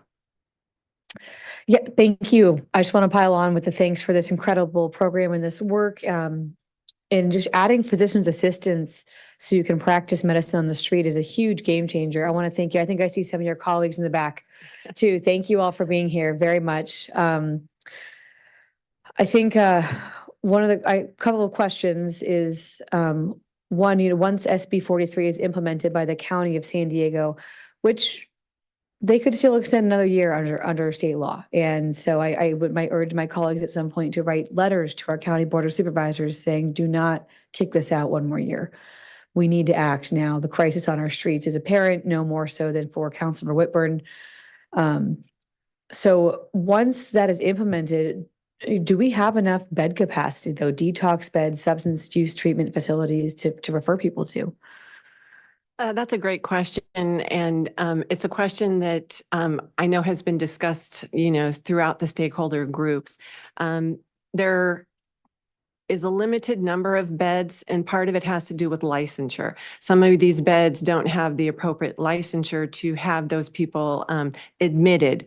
However, having said that, I think that there is enough currently at some of our county medical facilities that if they have the appropriate staff levels, they could be utilized. And again, it's a matter of working with them and collaborating with them and letting them know that, we support their efforts, but there does need to be stronger conversations about this. And as I mentioned earlier, perhaps the city could consider having a city committee to help advocate for some of these as we move forward. I would like to ask Crystal to step forward to the mic, and she might be able to provide a little additional insight on that. As I mentioned earlier, her aspect of our program is really looking at that long-term case management. So Crystal, do you mind? Yes. As we mentioned in the slide, we anticipate that very small subset of patients that we see to really be positively impacted by SB 43. We understand that there is a shortage of beds across the county. However, there are, as Chief Pierce mentioned, there are beds that are available if they would be restructured and There's also, Dr. Khan could also speak to the reimbursement rates, because I know that that's an issue as well. Thank you, Crystal. Well, I was going to ask about reimbursement. So, Dr. Khan, maybe you could start with that. But also, I was interested to know, in addition to reimbursement for if someone is treated an inpatient in a bed, but also since most of these high 911 users are unsheltered folks, I'm sure that Falk and AM are happy to charge us for billing when they pick these individuals up and take them to an emergency room. So, are we able to get any kind of reimbursement either through private insurance, Medi-Cal or Medicare for the ambulance rides? I'm going to jump in on that one. So since we are the recognized provider and we do bill for the transports, we do receive the reimbursement based on the insurance that they might have, whether it be commercial, private, and so on and so forth. So we do receive some reimbursement for those transports. But when it comes to once the patient is transferred to the hospital, I believe Dr. Khan then would be our subject matter expert on that. Yeah, I try not to be the subject matter expert on government finance programs, but there definitely are some concerns related to who is eligible to be reimbursed for, especially for substance use services in inpatient settings. It does require that the patient be in a very specifically licensed type of space, and that the program be set up for it. And then Medi-Cal in particular does not really do an excellent job covering those services. I believe that is something that the legislature at the state level has been looking at. But in terms of the specific numbers, I would have to get back to you with those data. Okay, thank you. I'm also wondering about 911 dispatch. So we've talked a lot about with the alliance model coming into play, if somebody calls 911 and it's not necessarily needing an advanced life support ambulance response, are we looking at different dispatch models now where they could be given alternatives? So Chief Newell mentioned that in her closing comments, and so I'm going to let her speak to that. But we are looking at changing how the call triaging occurs, and that would be a step internally versus us having to contract outside for the service and paying for that service. We're looking to do that internally, and so I believe Chief Newell will be able to maybe give a few little additional tidbits. Thank you. I think what's important to note right now, and especially with the comment to the 311, is that there are multiple options that have been floated, not just here in San Diego, but across Southern California and the state as to what would be the best way to provide a service for somebody who is accessing 911, but maybe has a non-life-threatening emergency or care that they are requesting.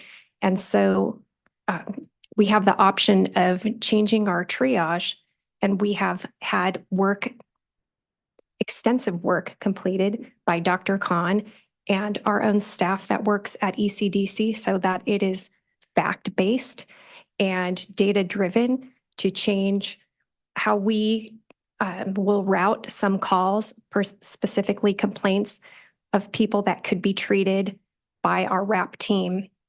And so if we can move forward with those changes, then we would be able to capture that population of people who are calling for non-emergent complaints, and exactly in the CPS merits. So not just necessarily a medical complaint.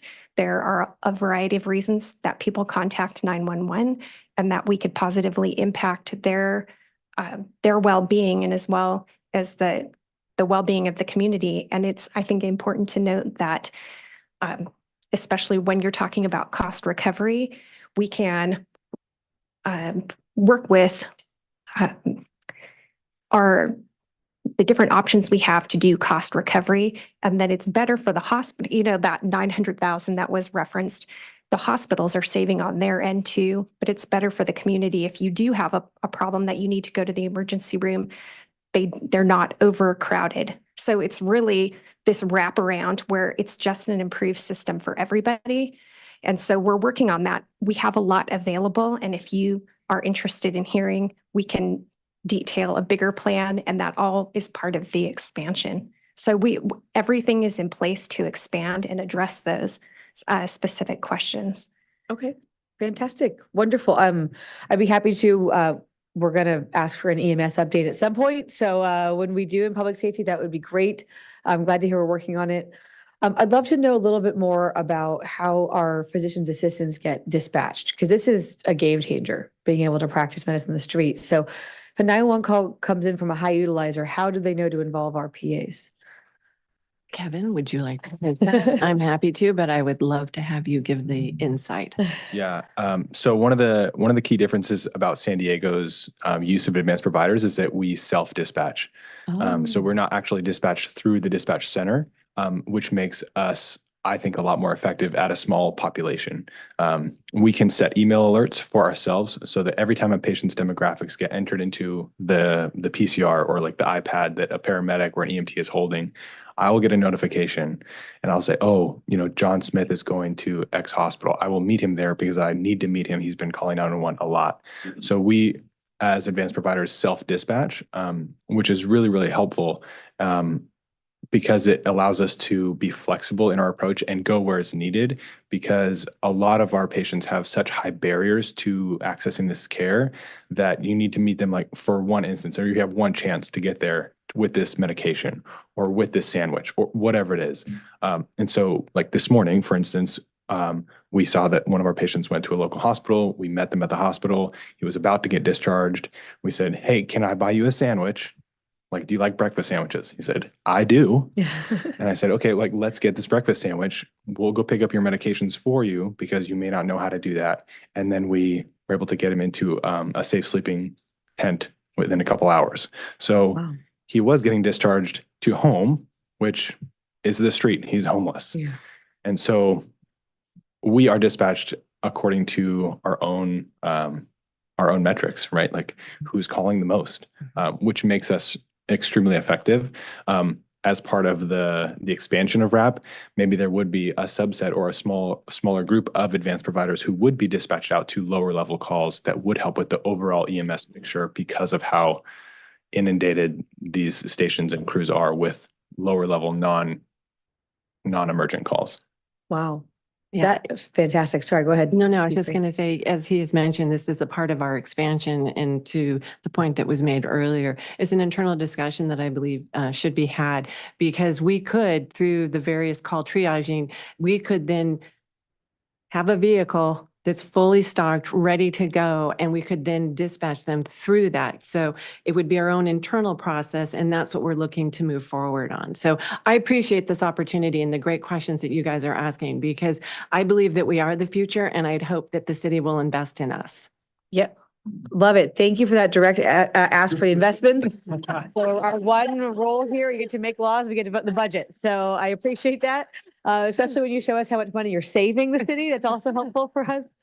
And I mean, I could ask a million questions, but I'll ask another one about the vans that you purchased through some of the opioid settlement funds. I think that's fantastic. Closing the loopholes in how people get access to treatment. Like you said, instead of getting discharged to the street, there is a PA there to help them and say, hey, I'm going to take you somewhere safe. I'm going to get your medication and check you into one of our homeless shelters. That's brilliant.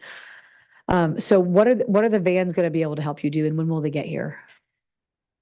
So we have the vans, but we've got on order, and we're waiting for them to be coming in and outfitted. I know that Kevin was about to answer this question, so in 1 second, I'll defer back to him. So we have vans that help us transport the patients, but the vehicles that we've purchased with the opiate settlement money are the ones that are specific to our advanced practitioners, which are not unlike our BC vehicles. And I apologize for the analogy there, but they have the capabilities in storage where we can put a number of equipments, medications, and it's a mobile response that goes beyond just a paramedic level. It's an advanced practitioner level. So I will quickly defer to Kevin here to add to that. Yeah. So a quick thanks to Chief Moran, who helped us order these response vehicles. And so we are going to outfit these. We've already kind of mapped out this process, but these response vehicles will be outfitted for an advanced provider, be that a PA or an NP. And they will have like suture materials and medications on board, like Suboxone and antipsychotics and injectables. And they will have a refrigerator on board to store insulins. All these medications that will help us, again, decrease the barrier so that when we do meet a patient who says, yeah, I would love Suboxone, we're like, well, we have it right here. You want to take it? Like, cool. You said yes, it's here. Like decreasing the time of, all the steps that are needed to get a patient to primary care or the outpatient care, like Dr. Khan was saying. If we can take away all of those steps, then the success rate goes way up. And so these vehicles will be equipped to do just that. That is incredible. Yeah. And that also decreases the burden of someone who may be homeless or someone who be sheltered who doesn't need to be at the ER to get access to treatment. You can give it to them right there on the street. And for folks out there who don't know what Suboxone is, it's a drug to help cut down on opioid addiction and craving. And I just read a national headline this morning that overdoses are finally starting to decline nationwide. So it's just working, getting Narcan out there, fentanyl testing strips, education. But I mean, this is it's been going up exponentially for years. And this is the first year we're seeing a decline of accidental overdose. So, but that means we have to double down on this investment. I can't thank you enough for the work you're doing. Not only are you saving money, you're saving lives. We need more of this. So thank you so much for this great update. I'm thrilled by this program. Let us know how we can continue to support you. We really appreciate your time on this. Thank you again. Thank you very much. Thank you. All right, this brings us to our very last item for our public safety meeting today. And Sarah, please introduce item 4. Thank you, Chair Von Wilpert. Item number 4 is enforcement of street racing, sideshow takeovers, and unsanctioned street car meets. If you are watching on City TV or the live street online and you'd like to call into the meeting to speak, please dial 1-669-254-5252. And when prompted, input webinar ID 161-215-0336 #. Chair. Thank you very much. We'll have our presenters settle in. And as we start, I just want to say thank you very much to both Detective Sergeant Drilling and Sergeant Ample for the fantastic ride along that I was able to attend with you a few weekends ago on a Saturday evening with Traffic Division. I cannot believe the amount of work you have to do to try and keep our streets safe. It was amazing to see the LiDAR go off and you can see speeding cars from, way down the road coming at us at the freeway and hear the mufflers that we hear so many complaints about from our residents. And so I want to thank you for the work you're doing. I had no idea how complicated enforcement is on the street. I learned a lot and I'll turn it over to you. Please introduce yourselves and let us know how much time you'll need. Yes, good afternoon. My name is John Ample. I'm a detective sergeant with the San Diego Police Department's Traffic Special Investigations Unit. I first want to just extend my gratitude to Chairperson Von Wilpert and the City Council for opportunity to speak here today about these inherently dangerous behaviors that's negatively impacting our community. I'm striving for 15 minutes. It might go a little bit longer.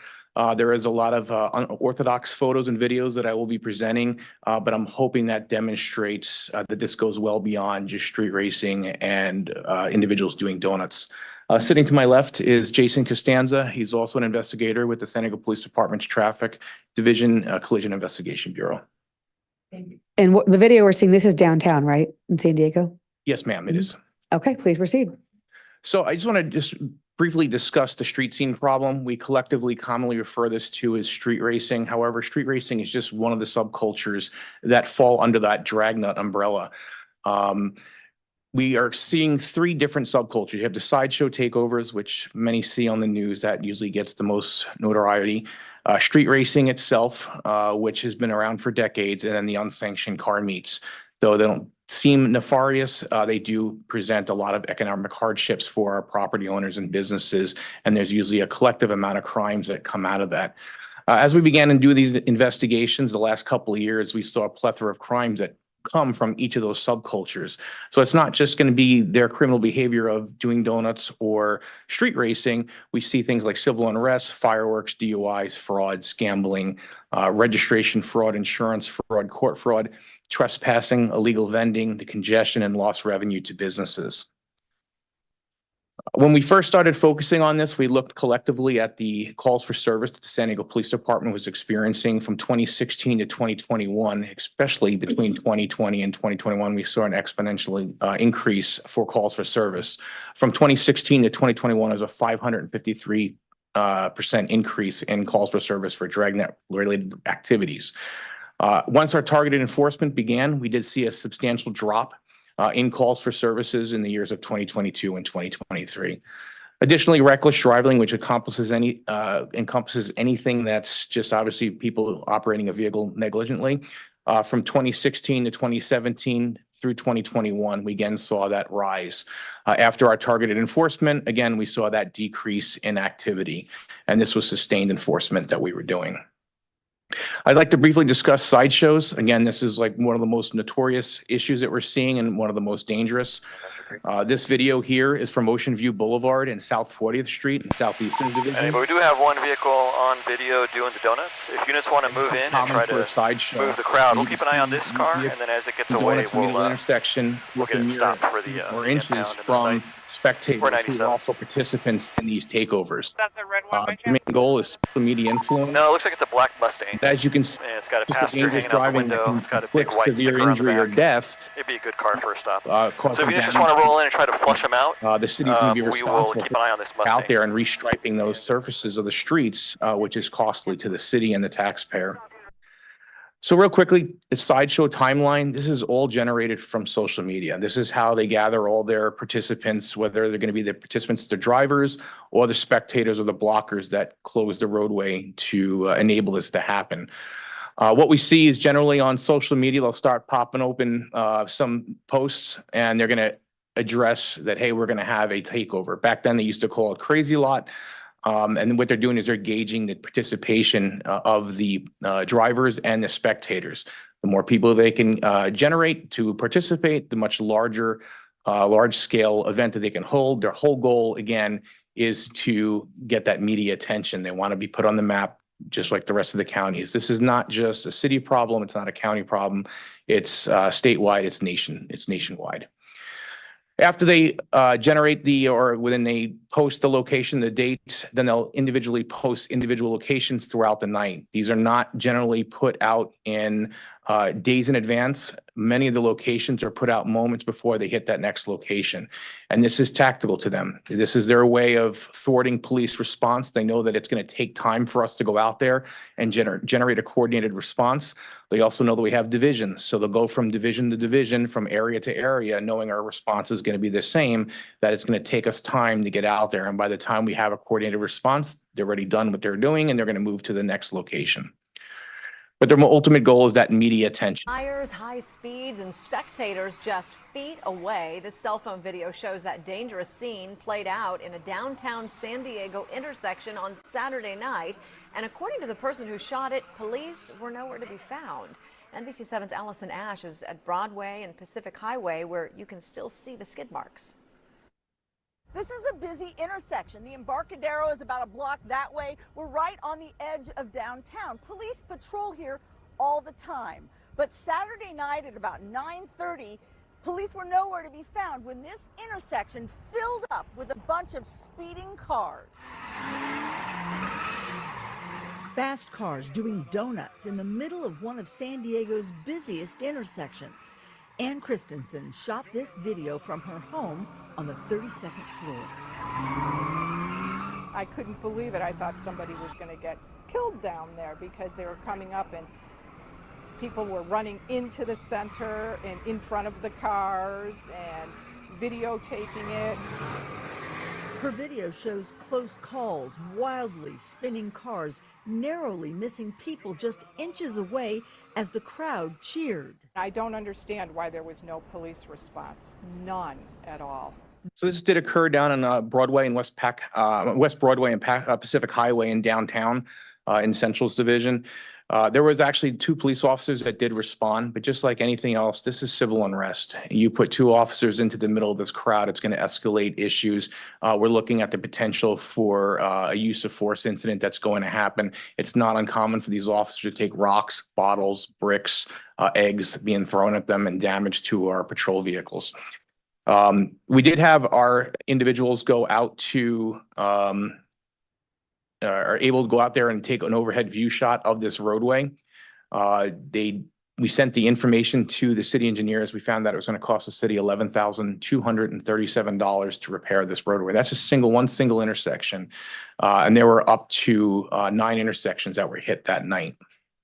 I just did want to mention that these groups do have scouts that they send out to these locations ahead of time to preview the police response and to preview the location. And we have had some success when we can get sufficient notice to get officers there ahead of time and to block off the areas where we know that they're going to. That's been really effective to shut it down and disperse them to other places and forces them to have to regroup and get a new location, get the word out. And then we've also had success in continuing and following them and driving them forward north until they completely leave the city and the county. So that's been an effective means. Additionally, this is here Hotel Circle North in Camino de la Reina, which is in the Western Division area. Again, this is a common area that you can see the roadway, the damage it did to that roadway. But only that, graffiti. They like to tag their monikers. They like to tag their club names onto any kind of surfaces in the area. Additionally, another common area they like to hit is Genesee Avenue and Esplanade, which is over in Northern Division. Again, we had our city engineers go out there and inspect the roadway, and this intersection alone cost $9,675. That's costing our city and taxpayers that money to repair that, because again, it's a safety issue. So much so that a couple days after they restriped it, the crew that organizes these takeovers thought it was looking too clean, and several days later, they hit that same intersection, again, destroying the roadway. These are extremely dangerous responses for our officers. And early on, we were setting up these areas, and you can see how there is zero care that the law enforcement, they have the power in numbers. Again, this could escalate situation to a use of force issue. They're jumping on top of the car. Sometimes there's 200 to 300 spectators out there, and we don't know what they're. We've had police vehicles, again, roll into some of these takeover events, and you can see that, again, it's costing taxpayers money because we're going to have to repair these patrol cars where they're damaging our vehicles. Again, it commonly shows this is down in South Bay, over near Altarview in our Southern Division area. Border Patrol rolled through one of these takeover locations, tried to turn the lights on to dissuade them, and they began doing donuts around the Border Patrol vehicle. Not a care in the world that law enforcement is there. And actually, this went viral nationally because they got some basically street cred to put that on social media. And it's not just Border Patrol. On the right, one of our known street racers. Right behind. Whoops! No fucks given though, homie. Right next to the cops, yo. California Highway Patrol officer. Collisions, again, this is probably one of the biggest threats on the roadway, whether it's from the spectators themselves or it's going to be uninvolved motorists or pedestrians. To the right is the actual driver of that car. At first, I thought he was trying to find out who he hit because he felt bad. But no, he was more upset about that individual that punched his window and was asking for information for retaliation for that. Again, he was more proud about being able to put pressure on the Mustang that was in the pit with him and pushing him out of the pit than the actual person that he struck. And it shows that he knows that he hit somebody. So much so, he decided to post some additional pics making fun of the individual that he struck. Fireworks are very common at these takeovers and some of these street shows because, again, it's going to enhance your social media videos. The problem is that they're also using these fireworks against responding law enforcement, whether on the ground or in the air. Helicopter. Driving under the influence. Again, if you're 200-300 in a pack deep of these vehicles that are out there, it's very common for these individuals to be under the influence of whether it's alcohol or drugs, because they know that the chance of them being stopped is going to be very slim or non-existent at all. Insurance fraud is another thing we're uncovering. A lot of these individuals are anywhere between 16 and 24 years old, so they got themselves this high-end Mustang for that low APR of 39%. They get themselves involved in a collision, and now they got to figure out how they're going to pay for this car because they know the insurance companies are not going to pay for it. So being the enterprising young individuals they are, they decide they're going to push this car out of it. This was in the National City. They push the car out of the parking lot into the street and then stage the collision. And they're out there, they start pulling out the bumpers out of the back of the car. They're kicking the front of the car to make it look like a vehicle struck their car. Then they called the police and they filed a hit and run report. Court fraud is another big issue that we're seeing. Again, officers are out there being proactive. They're citing vehicles for emissions violations, and those are vehicles that they're purposely building for street racing or for sideshows, or equipment violations for safety. And there's individuals that are out there now finding ways to fraudulently provide evidence to submit to the court to have these cases dismissed. It's pretty common, so much so that we worked in concert with CHP in Los Angeles and Orange County. There was one individual in Orange County, he made almost $200,000 charging people for that fraudulent evidence, which they would submit to the court. And of course, now these cars are not repaired and they're still operating with those violations. Registration and smog fraud is also a big deal. Again, we're seeing a lot of individuals taking their registration. They're lying about their location. They're putting false information. Sometimes their addresses, they're giving the DMVs in the middle of a lake somewhere out far east. And again, this is to bypass and thwart the smog requirements of the state. And again, so now they can purposely build their vehicles so they're high performance. We're also seeing many smog shops, legitimate smog shops, illegitimately smogging vehicles, passing smog. They'll charge anywhere from $600 to $1,200 a pop. You don't even have to bring your car there. You provide them the VIN. They put one of these devices, they attach it to the smog machine, and then they're generating a test that shows that it passed and it's submitted to the DMV. These devices can range anywhere between $75,000 and $100,000.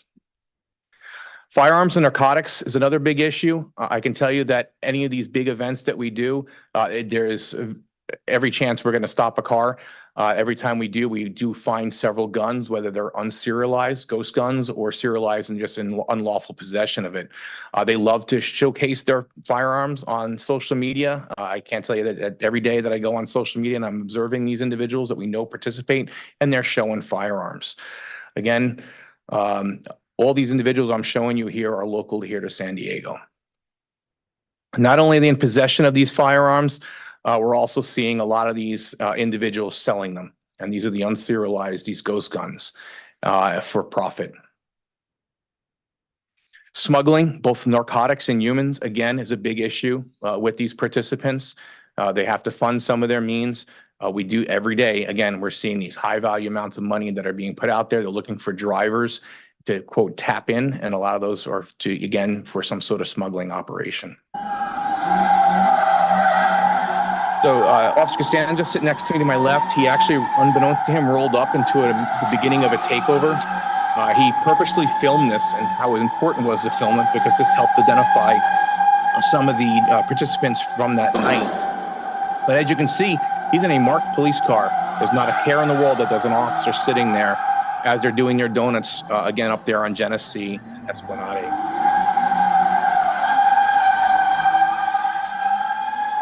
So much so that Miata just drove right by him to enter the pit to also do donuts.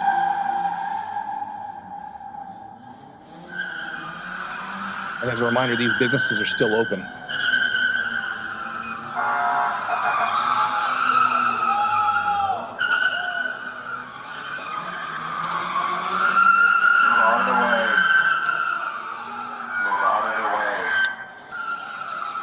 When he activated his emergency lights, again, this is their whole purpose is to block the police from doing any kind of enforcement so the vehicle, the participants, the drivers of these vehicles can get away. Once officers responded to this location, again, that's the point that Officer Costanza got behind one of the vehicles that did participate in or during the sideshow, attempted to stop that vehicle.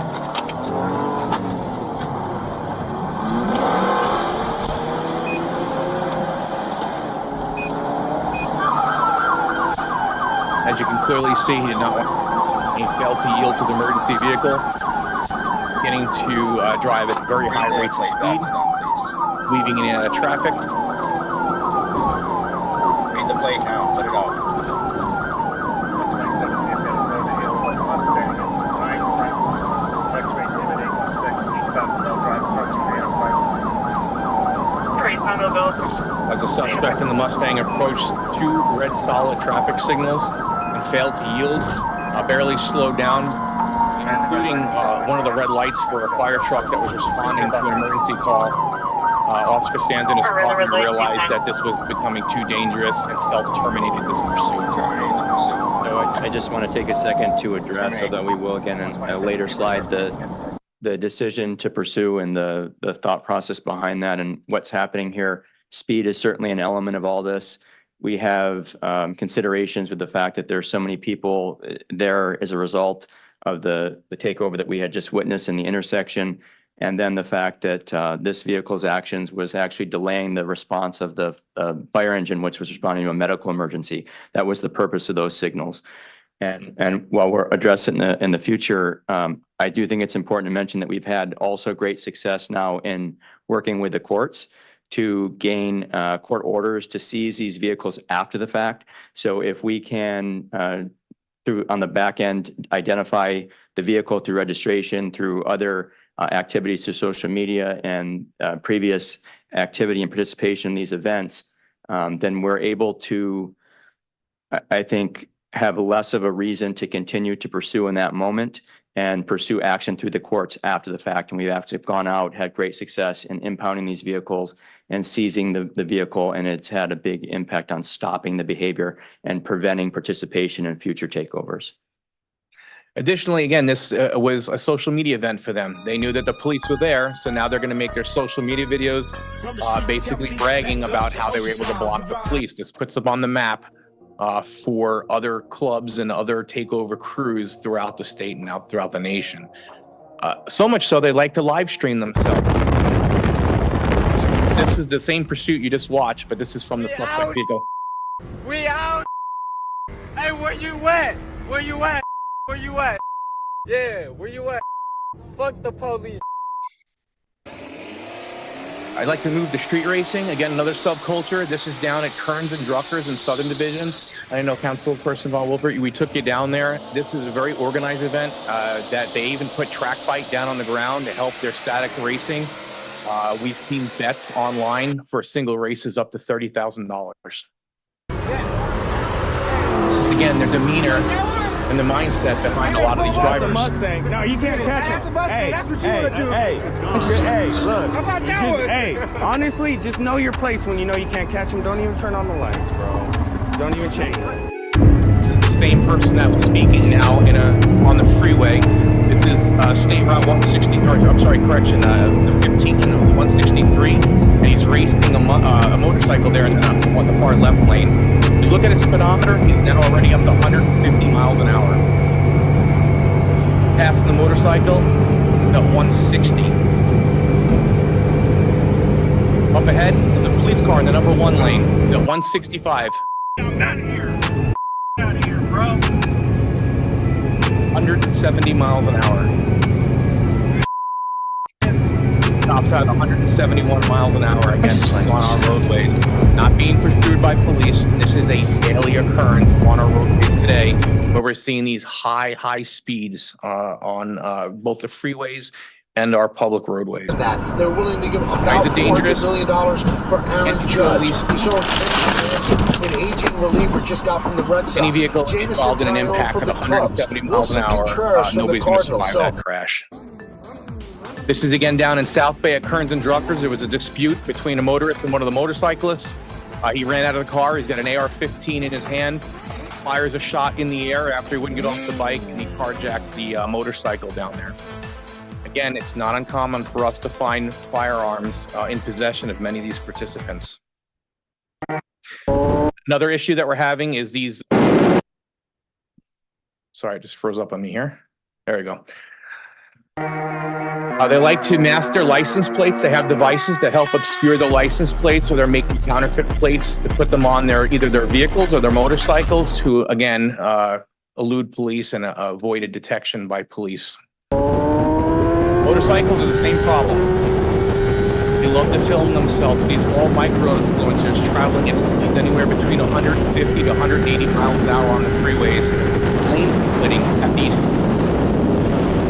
Again, most people would think just a motorcycle is going to kill themselves. But if you have a motorcycle that strikes a vehicle at these speeds, you're going to kill anybody who's also involved in that collision.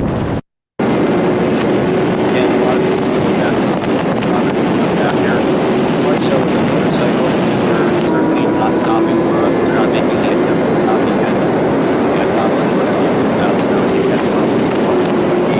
speed.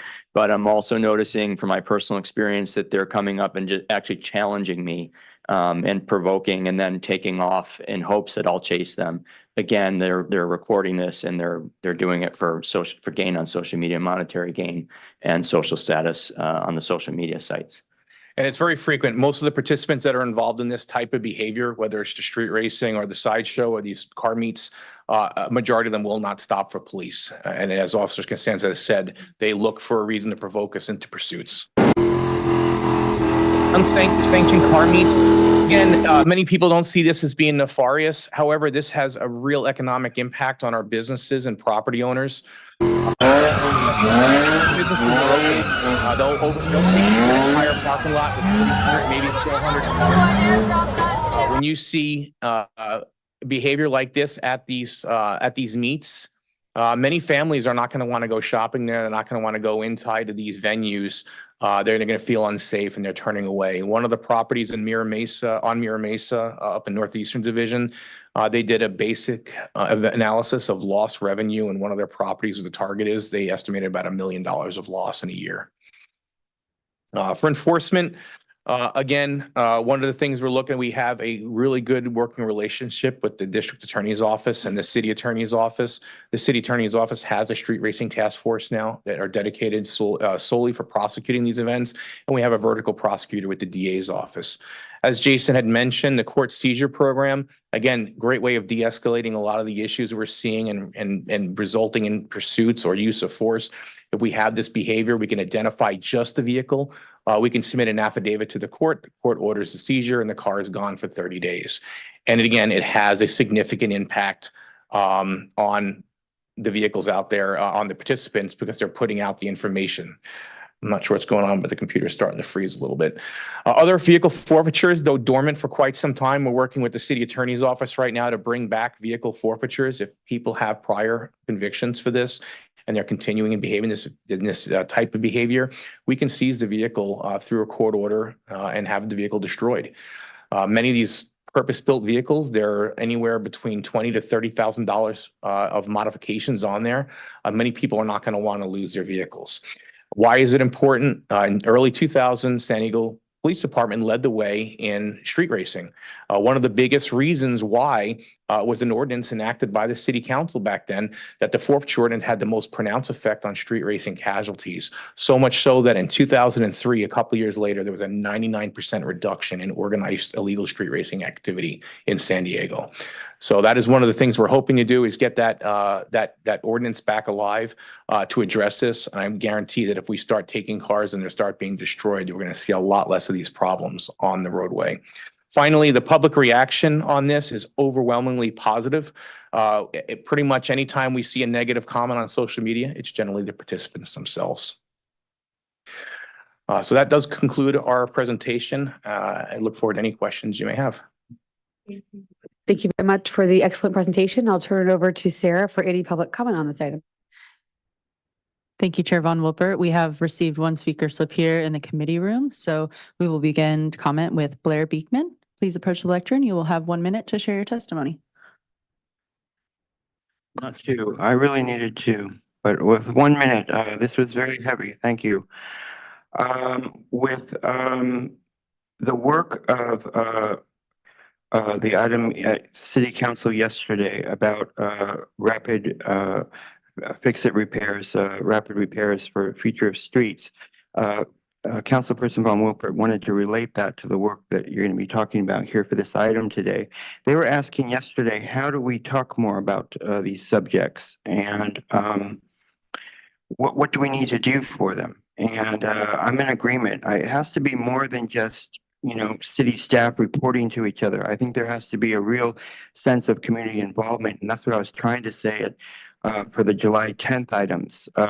Councilperson Von Wilpert has a really good track in store, I think, in how to address the future of technology surveillance in local neighborhoods as quickly in, quickly out. We have to learn for that conversation to be open and a community conversation. I hope we can do the same sort of things in the work you're doing here. Good luck in your efforts. Thank you. Thank you for your testimony. That concludes public comment here in the committee room. So I will begin the 5-minute timer for all those to indicate if they wish to speak in the virtual queue, beginning with Catherine Douglas. Please unmute yourself and provide your comment. You will have 1 minute to speak to item number 4. You just gave me the mic. Are you? Hello? Are you Hello? trying to go to Catherine Douglas or me? You can go ahead. I believe the past speaker dropped off the call. So Oh, proceed okay. again. It's 1 minute. Yes, 1 minute. Oh, okay. Well, it's interesting that I bet you guys wish you didn't get rid of all of the police with your COVID mandates. You got rid of the third of the police department by doing that. So it leaves them with a predicament of having to be able to keep up with all of the things going on in the city. And I mean, are you providing a place have you thought about providing a place for these people to do this? Obviously, they probably won't because it's the thrill of doing that. I mean, I've engaged in that 20 years ago because it's been going on for a very long time. But if you're not necessarily providing them a place where they can do that and try and mitigate it, then you're still, not going to solve the problem. But first of all, you don't need a license to drive. You don't need insurance or registration unless you're doing commerce. And that's something that the people have been lied to about. But again, if you didn't do all of your COVID mandates and get rid of the police department, I'm sure they'd have a lot easier of a time getting this handled. Thank you for your testimony. Our next speaker is Barry Vaz. Please unmute yourself and provide your comment on item number 4. You will have 1 minute. Thank you very much. This is Barry Vaz. I'm the president of the Mira Mesa Town Council, and I'd just like to highlight to what was mentioned very briefly at the end about the economic damage. We spent a year and a half on Zoom meetings with our mall operators and Northeastern Division, and they report to us suffering economic loss due to the cost of damages, which were highlighted to their physical property, but also threats of lawsuits for people who are injured or have personal property damage during these unsanctioned car meets, higher insurance costs from repeated claims to repair this damage. But worse yet is frightening off their customers. We have had residents report that when these car shows arrive at the malls, they have been told by the organizers to basically get out of town. We're taking over the mall. The stores lose business. As was reported, the Target Mall lost over $1 million in 1 year. Multiply that by 8 malls. They're starting to ask the question, why should we stay Thank somewhere? you for your comment. That does conclude your time. And returning to Catherine Douglas. Catherine Douglas, if you would like to comment on item number 4, please unmute yourself and provide your testimony. You'll have 1 minute. Sorry, I didn't mean to have my hand up, but I have to say that was quite an amazing presentation, and it's a hard thing to tackle, but I thank the police department for doing what they're doing, because somehow we had one in La Jolla, La Jolla Boulevard, probably a year and a half ago, and they're very dangerous. Thank you. Thank you for your testimony. And Chair, with no other hands in the virtual queue, this concludes public comment on item number 4.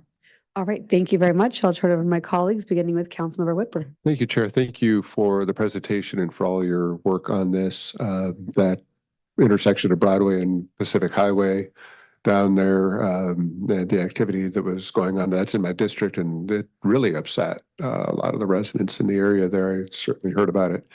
I appreciate the judicious approach that the department is taking to some of those individuals that are trying to bait officers into chasing them, especially when you have the information on the cars such that you can get a court seizure. You mentioned that it is seized for 30 days. What happens after 30 days? The vehicle's then returned to the registered owner. Okay. I'll leave that right there for now. Okay, well, and then at the end, you mentioned that I think it was 2003, there was stories that there was a forfeiture ordinance that was dramatically reducing street racing casualties, and that had it was very effective, and that you want to see that enacted again. Was it repealed at some point, or what happened to it? It's just has not been utilized in quite some time. Right now, the department is working with the city attorney's office to structure a new format to bring that program back alive. Okay, but that's in your hands then. Yes, sir. Okay, thank you. That answers my question. Thank you, Chair. All right, thank you very much, Councilor Whitburn. This is the second time I've seen this presentation and I'm still completely appalled by what is going on with illegal street racing and street takeovers and the amount of guns and drugs and alcohol involved, and that the social media companies like Instagram are able to seemingly have impunity here. Have we contacted them all at all about taking these down? We've had a lot of success with YouTube. We have had some accounts that were terminated or suspended for that. Not so much success with Instagram, unfortunately. We are looking now at different avenues with the courts where part of their probation conditions, if they are convicted, where they're prohibited from posting anything of illegal behavior onto their social media accounts. We've had a great track record right now with the courts. The courts have been very judicious when it comes to some of the probation conditions, which include restitution, both to the city and property owners. Fantastic. But also Sergeant Ample, I know that's because you do a great job investigating these and you show the courts. I mean, all the social media work is stuff that you do have done. And so I want to give you huge kudos for the amount of work that takes you to follow these young people on their social media, figure out what they're posting, show the courts. I mean, it's just a huge kudos to your work as police detectives, and I really appreciate it. Yeah, I'd be happy to work with the city attorney's office about getting this, because they're doing this to get followers. And if you get enough followers on social media, then you start to get paid by Instagram. And so motorcyclists aren't going to just drive 200 miles an hour if nobody sees it. They're doing it to put it on social media. So I'd be happy to work with our partners at the state level to talk about why this is still happening on social media. They should be responsible for this. I know this is a larger battle with these social media companies, but I'd be happy to, I'll put in a legal services request to chat about that. And I personally got to see some of the damage that is done to our roadways, and we have the hard enough time fixing roads at the city as it is. So the other thing I want to say is, we once put in a budget request to do a specific dragnet for street racing. I pushed very hard for that, and hopefully, we'll have more revenue coming in the future, but I will push for another dragnet funded response for this department to work with Highway Patrol and others, because getting these cars off the road is a huge priority. So I don't think I have any other questions since I got to go on the ride along. It was fantastic. I just want to thank you both and note for the public how often you do not engage in police pursuits because it's unsafe. There's some members of the public who think that's all that we do, and it's not at all. And the smart tactic you use of impounding the cars later when they're off the road and getting them off the road. So I just want to thank you again for this. It's going to highlight a lot for us to do on the back end in terms of budget and supporting you, but excellent work. And I don't think I have any other questions. So thank you. Thank you. And please stay safe out there. Yes. All right. Thank you to my colleagues and the public for a very enlightening Public Safety Committee meeting today. Shows how much work our first responders are really doing out there on our behalf. I will now adjourn this meeting of the Public Safety Committee to our next regular scheduled meeting on Wednesday, October 16th, 2024 at 2 p.m. We are adjourned.